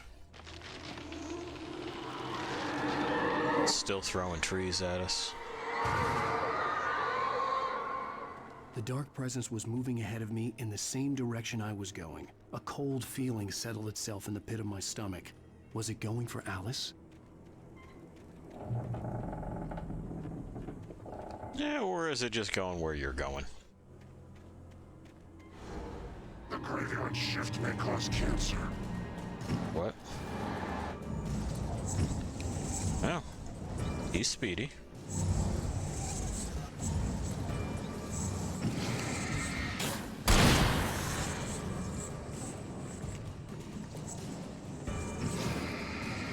I'm sure they read that on fucking Facebook or something, that the graveyard shift may cause cancer.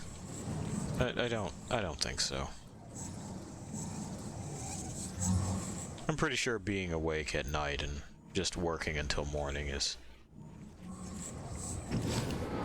not a cause of cancer. I can't imagine why that would be. Like, just even in anyone's head, you know?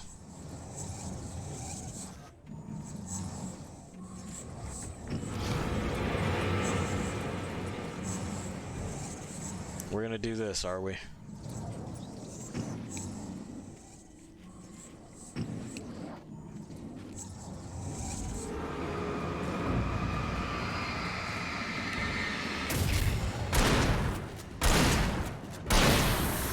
Alright. I mean, it took a bit. Our boy there had to run in circles. But we got there. Nothing fun. Okay.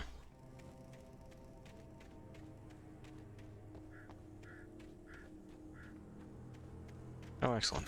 On. Just some batteries, though.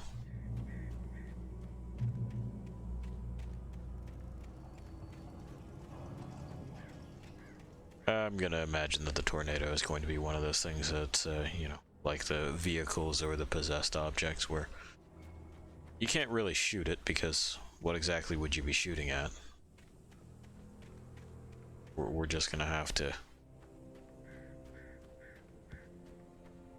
fucking bombard it with photons, you know?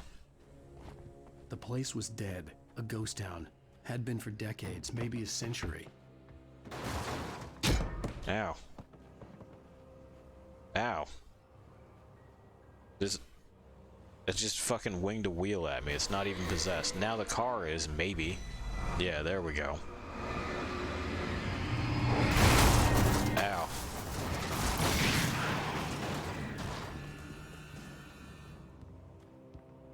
I'd like to know that there's also really not a way to dodge the cars. I think you probably just have to sprint to the side.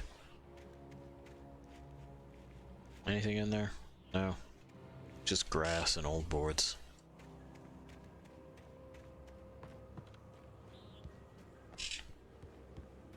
Manuscript page, though. Things were never as simple in real life as in fiction.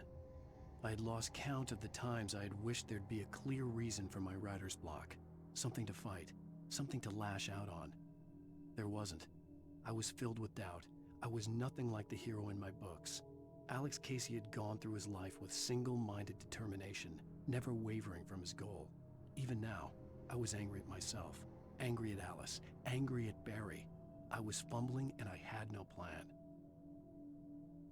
Well, there we have it. I mean, Alan, that comes from attempting to write things that you don't understand. And for my mileage, it's always obvious when someone does that. It's kind of like, you know, artists, visual artists, I should say, fucking get told to, well, if you're using references, you're cheating. People who write stuff get told that if you write yourself, you're cheating, that it's a self-insert and that's bad. But you only have your own experiences, so I don't... You know, you can't just throw yourself in there and say, and also in this universe I'm the best and everybody loves me and they're all trying to jump my bones 24/7. And I would totally satisfy all of them, but there's just not enough hours in the day until I made them. That's not something you do. But if you can be honest with yourself, and that I think is important to any kind of narrative, honesty, then I don't see an issue. Grey Peak Gorge. Originally founded in 1928, the Grey Peak Gorge mining town was one of the permanent settlements the Bright Falls Mining Company built for its workers. The nearby graveyard is a testament to the dangers the miners faced on a daily basis. Most of the men who lost their lives over the years were buried there, a grim reminder to be careful for those who remained. Grey Peak Gorge was abandoned almost overnight when the Bright Falls Mining Company closed its doors in 1970. A reminder for them to be careful, not a reminder for the people running these outfits to put safety first. Clearly, it was because the miners were careless. Fucking A.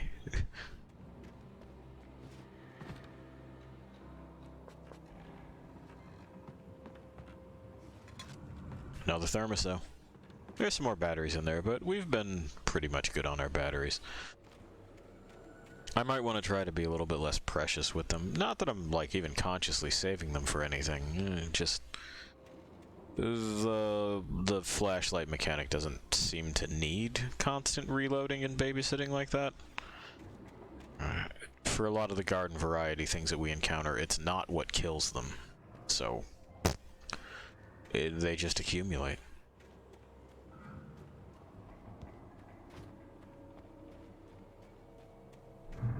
I guess that would be something to improve upon if this ever got a sequel, which I don't imagine it will. I mean, maybe. Control is doing well, and I'm eagerly waiting for that to be affordable for me to just purchase and play. I'd pay full price for it, but that just ain't in the cards right now. So maybe they'll get their sequel. And maybe we can see something more impressive or interesting come out of the flashlight. I think it's fine as it is to expend battery to burn darkness faster, but it only destroys very specific things. And so maybe that could be adjusted to some sort of like... Yeah, actually, you know what? No. Yeah, we're just gonna do that. So that way I've only got one of them to fuck with. Anyway, to some kind of beam that is perhaps a little bit more tangible in its effect. Maybe physically igniting and carving things apart. But, of course, this costs batteries, and when you are at 0 batteries, maybe your light doesn't work at all. And of course, if it's going to be that dramatic, then increase the drain on it significantly. Less lightsaber, more laser cutting torch.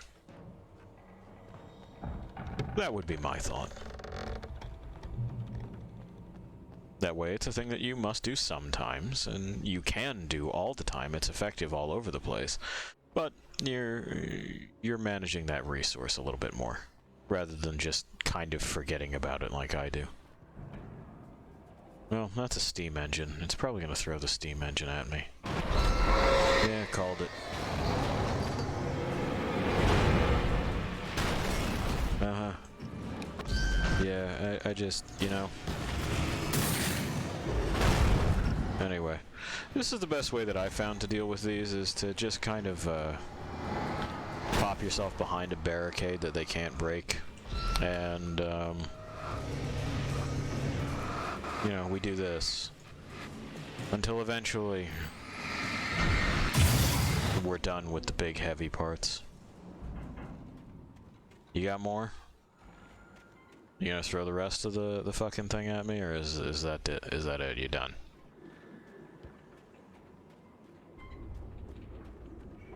looks like they're done. Just won't open. The door. We need a key. Yeah, well, there we are. Anything else? No? No manuscript? No thermos? Viewing it from a different angle? Nope. Nope, in we go. Okay. A confrontation with the ransomer.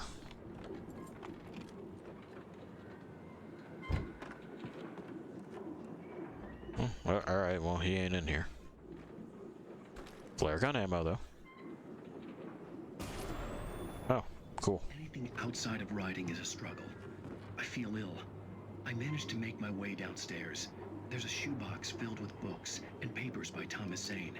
It's very hard to focus, but I managed to read some of it. He's a poet, and a good one. He writes of muses and creators summoning fabulous things from a magic lake, using his powers to shape the world of a realm of gods and dreams and demons, dark things that wait for a chance to slip through, wearing the flesh of men as disguise. Zane writes about himself, his girlfriend being taken over by a dark presence, about growing scared of the lake. Zane believes it's a mirror to the gaping void of darkness above, where some Lovecraftian presence lurks. I crawl back upstairs. I'll borrow these things from my story. They ring true. They fit. Okay. Well, and that is the actor that plays Alan Wake. He does that face. He's pretty good at it. Oh, a rifle. Well, you know how I feel about rifles. There we are. There we go. Stellar. Okay. Well, not much in there. Is the tornado still a problem? It looks like it is. Still pushing things over and screaming.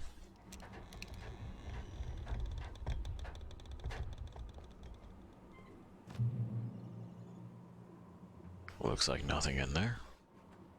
So up we go.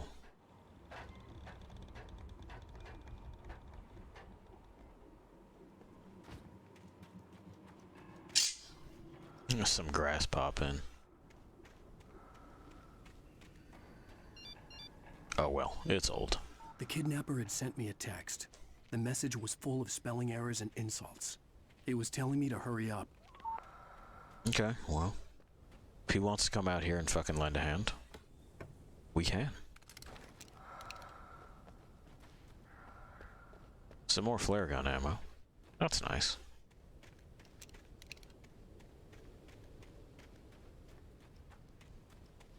You notice when we go by those things, we always hear someone breathing through some sort of apparatus. I think you'll understand why at some point.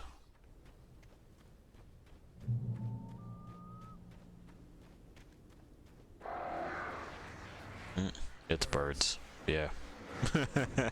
In stereo, huh? Oh, you gonna come over here and make it a thing?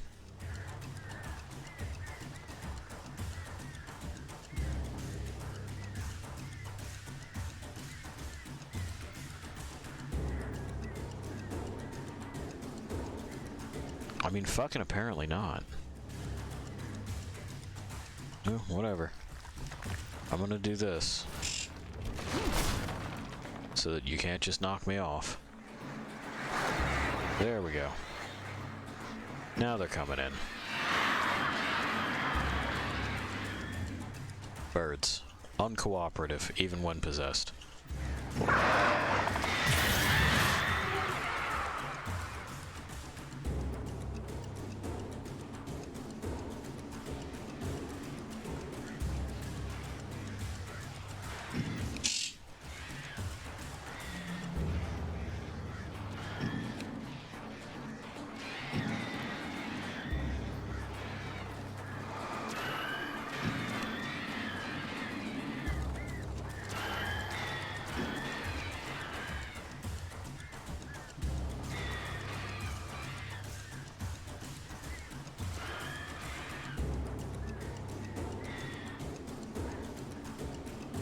Doesn't look like this ends until I just get across this.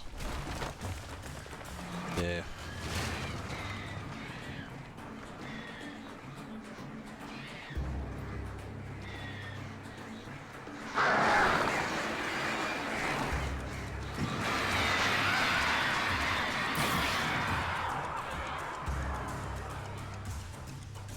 Oh, that's one down? Yeah, it looks like one down.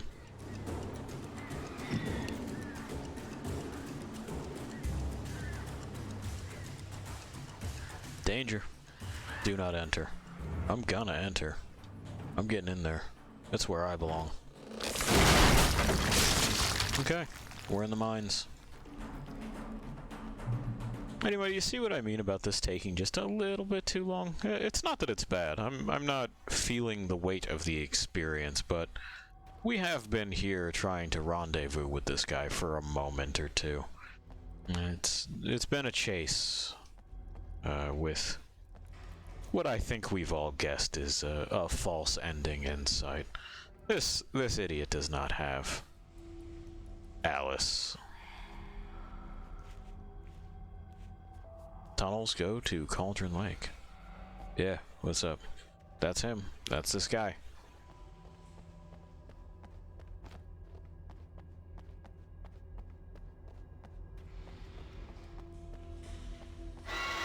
Without warning, the headache stabbed at my brain.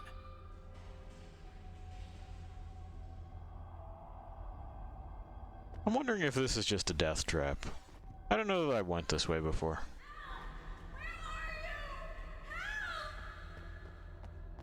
Alice? Alice?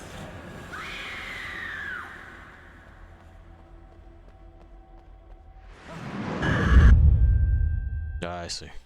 I'm losing it. I gotta get out of here. The tunnels apparently do go to Cauldron Lake. Oh, a manuscript page.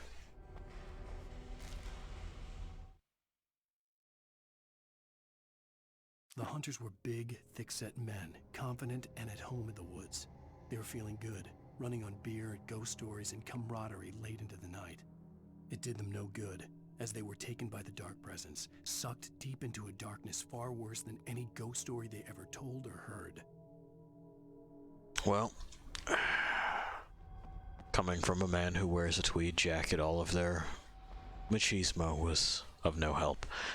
I would be inclined to agree with him, but likely for different reasons. The woods, you can be familiar with, but don't ever be comfortable. It's not your home.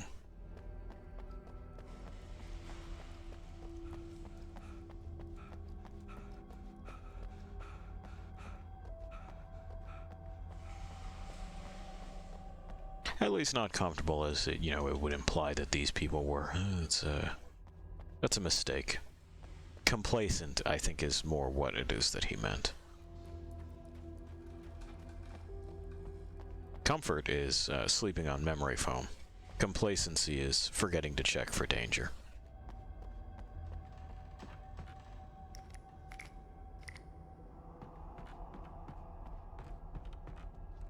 And in fact, assuming that there is no danger to check for. It's why it is that you get these stories where they say, oh, well, they were an experienced hiker in the woods. I'm sure they were, but anyone can be complacent. Alright, Nightingale in the Majestic. Even behind the closed doors and curtains of his grimy room at the Majestic, the local motel, Nightingale could feel the locals' eyes on him, the unrelenting pressure of their judgment. He forced it out of his mind. For all he knew, they could all be under Wake's spell already. You do what you have to do to get the job done. He took comfort from the bottle in his hand. Please, he thought, just let me get through this. Okay, well, it appears that Agent Nightingale, if that is his real name, thinks that Alan is a sorcerer and is, you know, the one directing all of this to some end of his own. The locals clearly enthralled by him. Alan doesn't strike me as that bright. I don't know about you. And, you know, not to make a light pun, but...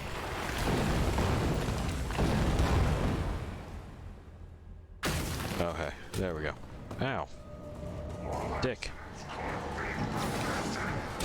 I mean, yeah, the majority of them, absolutely. I don't know about all, but a lot of accidents can be prevented. Vigilance is key. I believe I was just saying something similar.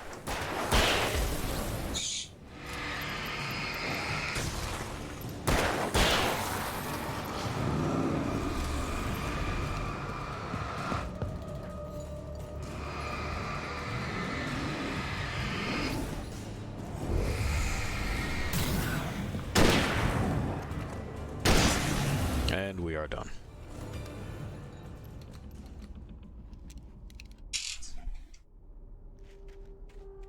Given that this is a long chapter, we'll probably finish this one and then call it for the evening with Alan. I'm more than happy to continue playing this the entire week and likely beyond, because we do have access to the DLC this time, and it does add to the story. In fact, it's a direct continuation in 2 chapters. Apparently they also continue this story somewhat in Control, and that definitely feeds my desire to play the game, which I was already sold on from the promotional material when they announced it. These people, they have a knack for what I think is excellent horror framing. These figures in shifting darkness. Some of the things that they do with, I think it's called the hiss. Up this mine shaft in order to go on. Maybe we're going. machinery could help me with that. Yeah, maybe it could. I think that's what it's designed for. Anyway, some of the things they do with the hiss are these bodies frozen in time and yanked on strings that... Oh, we're moving the elevator.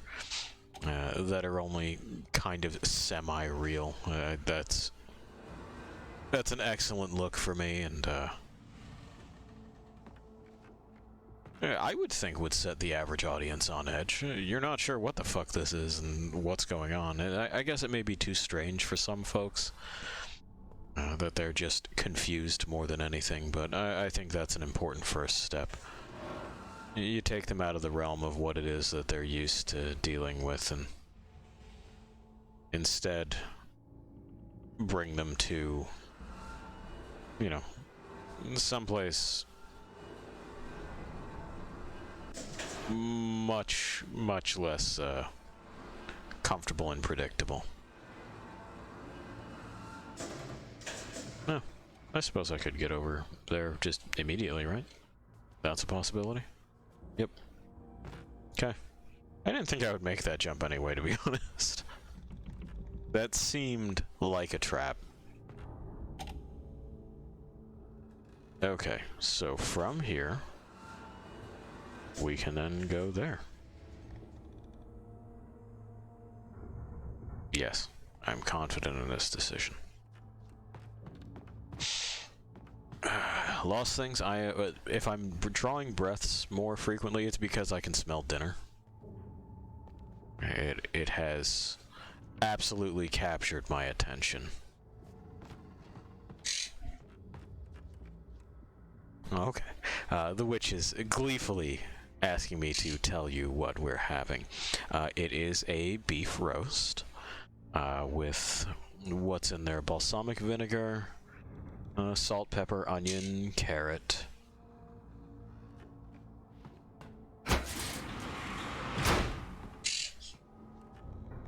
Bouillon cube, just for a little bit of extra flavoring.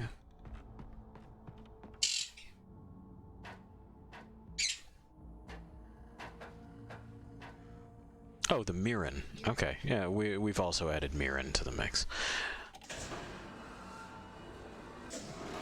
Should be quite good. I can smell it through the downstairs. Slow cooked. Probably just over rice tonight.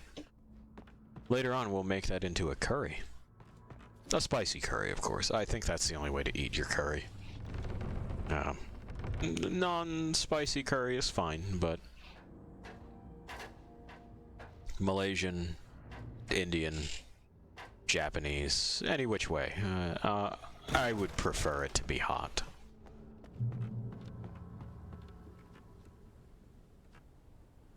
So is up the way they want me to go, or is down the way they want me to go? We'll find out. Looks like down. Yeah, because I hear birds. Damn.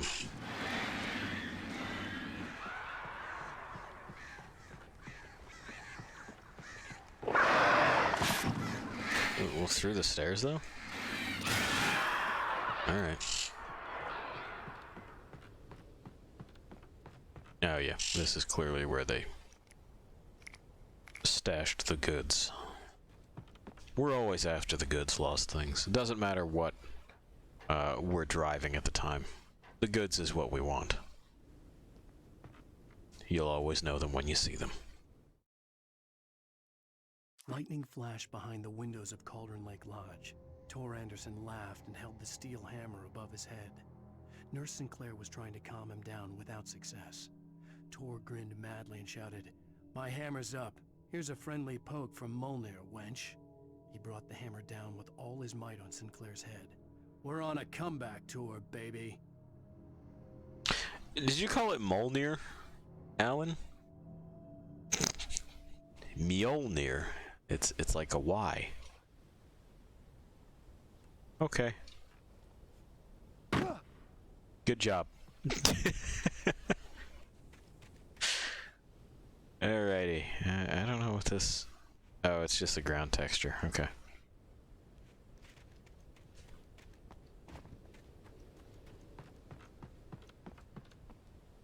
Molnir.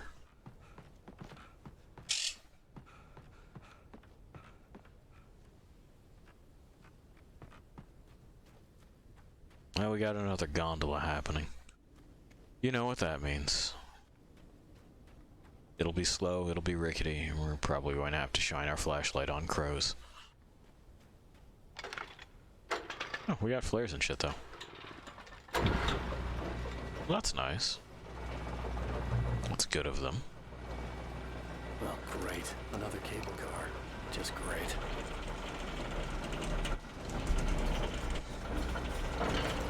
If only we had access to Molnir.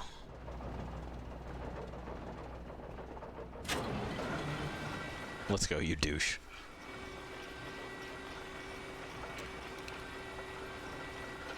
Yeah, this sucks. This is a shit time.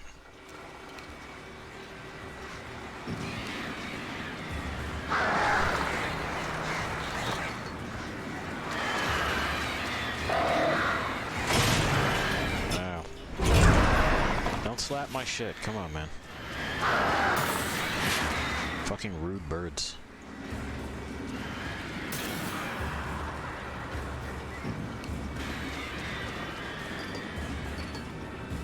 There we go. We finally have a reason to use these batteries.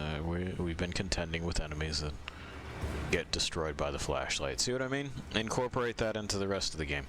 Then we've stitched up kind of like the last weird hole in mechanics. This also helps so that the player never gets anything that isn't useful. Whenever you get any kind of supplies.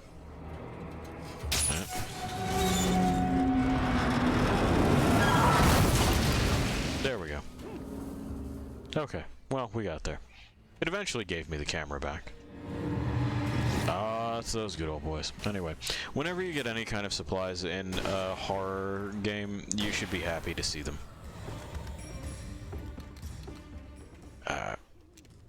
You really want to build that sense of tension and release, and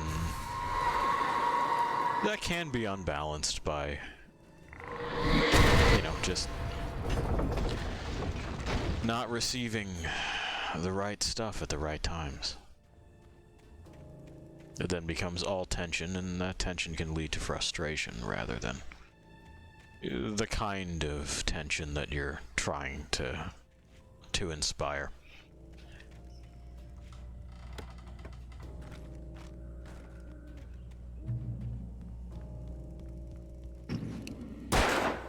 Got him again.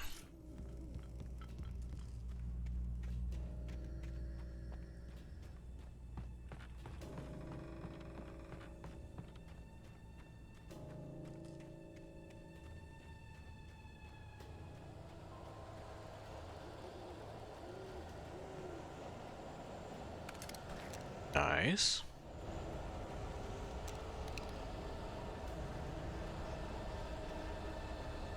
Yeah, see that reaction I just had to getting hunting rifle bullets? That should be for everything. It should be for batteries, too. Ow. Ow. You know what?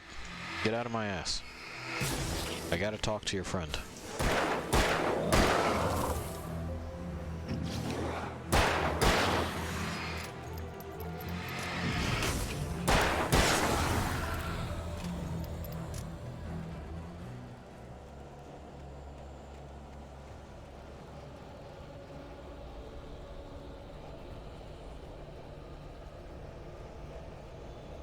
Anyway, of course, this is not to be confused with the idea that you should always be low on supplies. That can add tension, but there comes a point when you're just artificially limiting things to the detriment of the experience. If you continue to put your players through ringers and you withhold healing items, for example, that's no good. Even a well-supplied player can feel tension of an encounter because, well, you're not ever entirely certain how many of whatever this next thing is going to take. So, keep the supply coming, just make sure that they're all good and necessary. Cauldron Lake. The 8th deepest lake in the world, Cauldron Lake is a caldera lake formed in a volcanic crater. The volcano itself could be considered to be active, but it has not erupted since the volcanic earthquakes of 1970. And even the underground activity was comparably mild. Sorry. Despite some property damage, there were no casualties. Cauldron Lake is one of the most beautiful spots in the Bright Falls area, as well as a central figure in many local folk tales. It's a popular recreational area for the area residents. Anyway, so keep your supplies coming. Make sure that if the player plays smart and isn't just panic spending in one way or the other, you know, juicing themselves on only 1 or 2 hits, you know, up to full health with large healing items, or flinging rounds wildly, that, you know, they can build a stockpile, like we have been. Just make sure that you're not also handing them a whole lot of things that you don't necessarily use too often, you know, like the batteries. Or the air cans in Dead Space.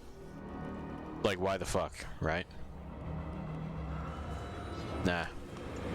Check this out.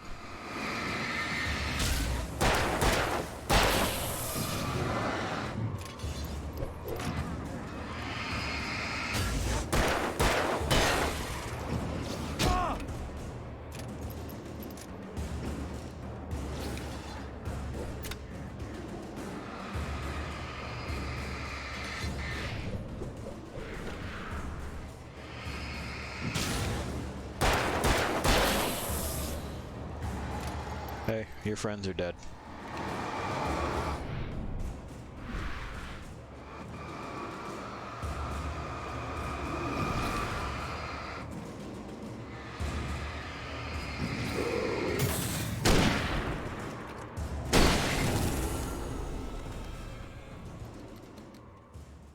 There we go. I think the idea is that you can try to, like, make a stand on that bridge, but in this game it's more beneficial to move around. Bottleneck when you can, but you also kind of want to duck stuff. Oh, we hear the breathing again.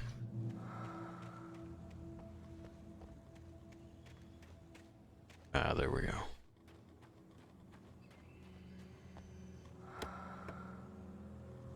Nice, nice.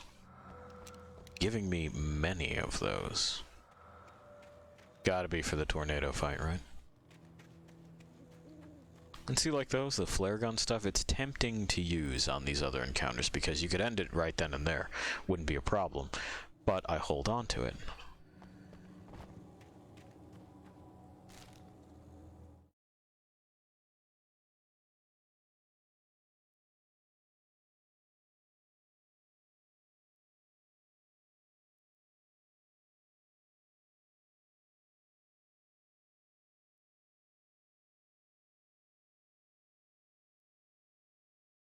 Maud had checked all of Stucky's rental cabins. There had been no sign of the Wakes. It was dark when he'd found their car parked at the end of the road by Cauldron Lake. It made no sense. They must have taken a wrong turn, but there was no sign of them, and the car had been there for hours already. Frustrated, Mott stood on the rotten ruin of the footbridge that had once led to Diver's Isle before it sank beneath the waves years ago. The boss wouldn't be happy. Well, alright. Mott, a new name for us, went looking and couldn't find us. Just the hole that, Crater Lake sits in.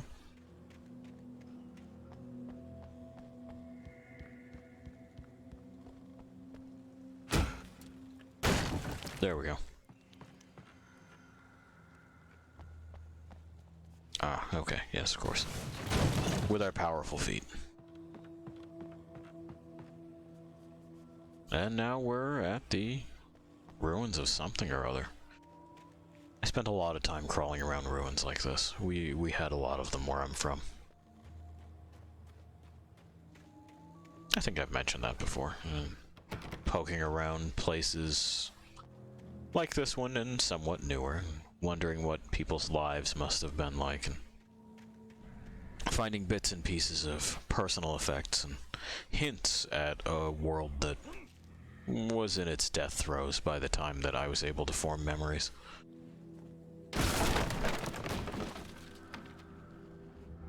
Tom. I miss you, Tom.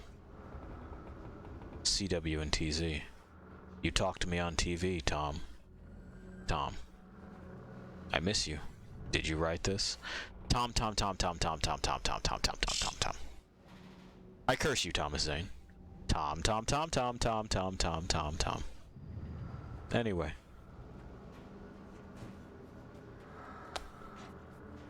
So, who's CW then? Because Thomas Zane, okay. But the other one's name is Barbara.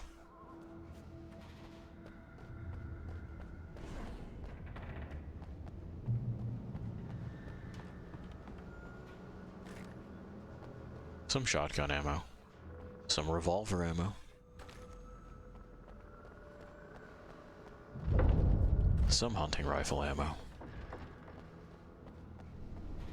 Here we go.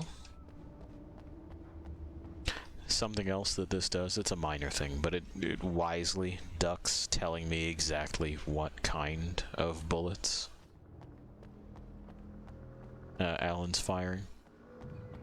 Like, we can assume the shotgun's 12 gauge, that's super common, but we don't get into the weeds of, well, here's what this round is capable of, and so on and so forth. That's a mistake Jim made. If you don't know, gloss over it. I'll understand that it's a gun. It's okay. No. We're in the poop pit. It's the poop zone. Y'all know how that can be. We're gonna want to keep that going.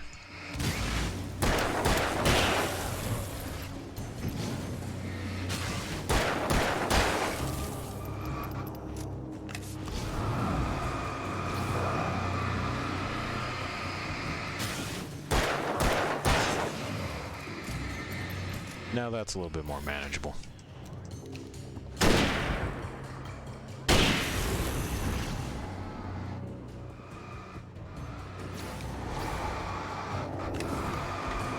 Sure are a lot of you guys, huh?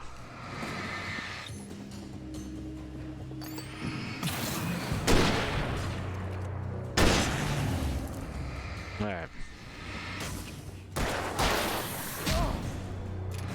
Turned at the last second. There we go.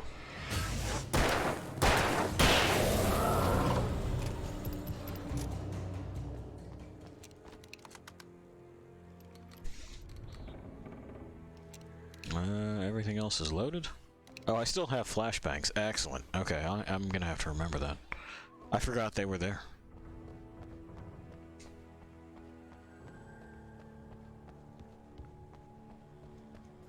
Hop.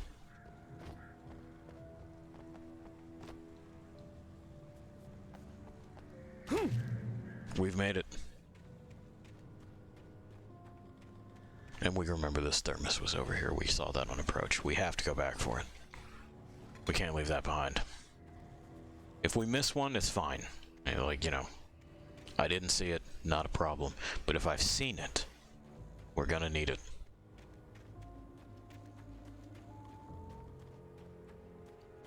And we have a light in the distance. Cauldron Lake. I thought I could make out the spot where the island and the cabin had been. There was a light near it. It had to be a boat.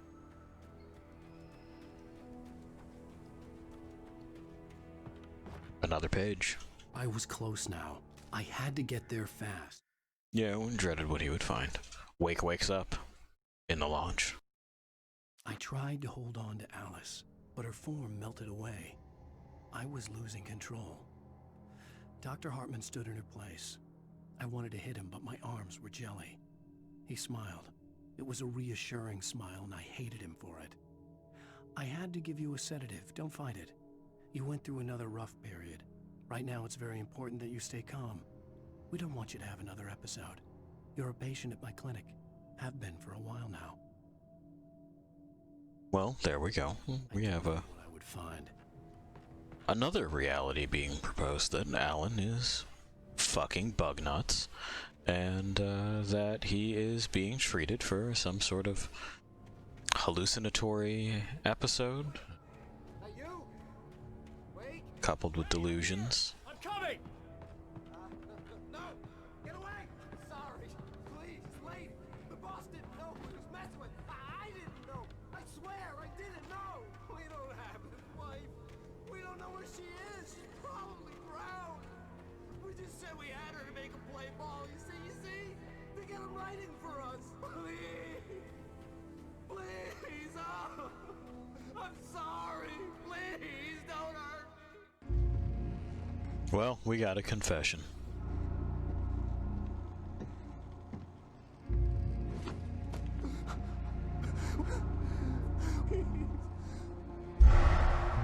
Oh, hey.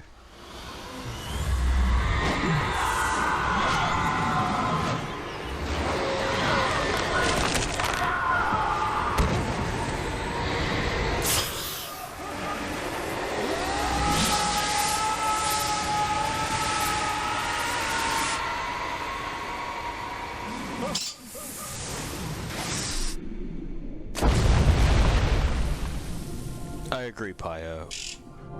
A fall from that distance is just not survivable, and his form on the dive, not terribly graceful. Impressive that he managed to hold it, but, you know.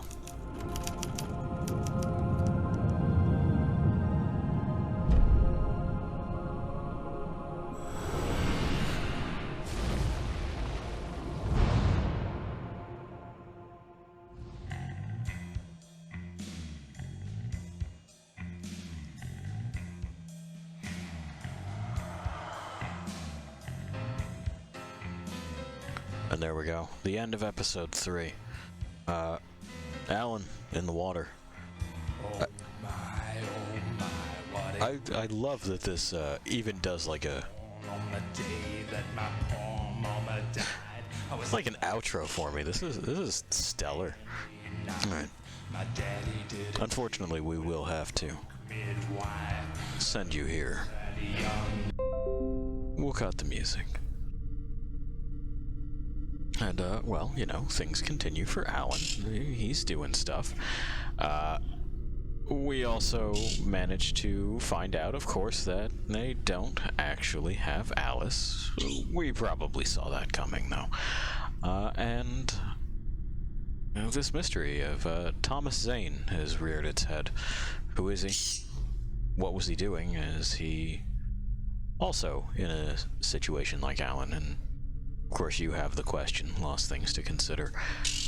When did this story start? And I know that we fuck around a lot with whens. My when and your when oftentimes don't necessarily converge in the traditional sense.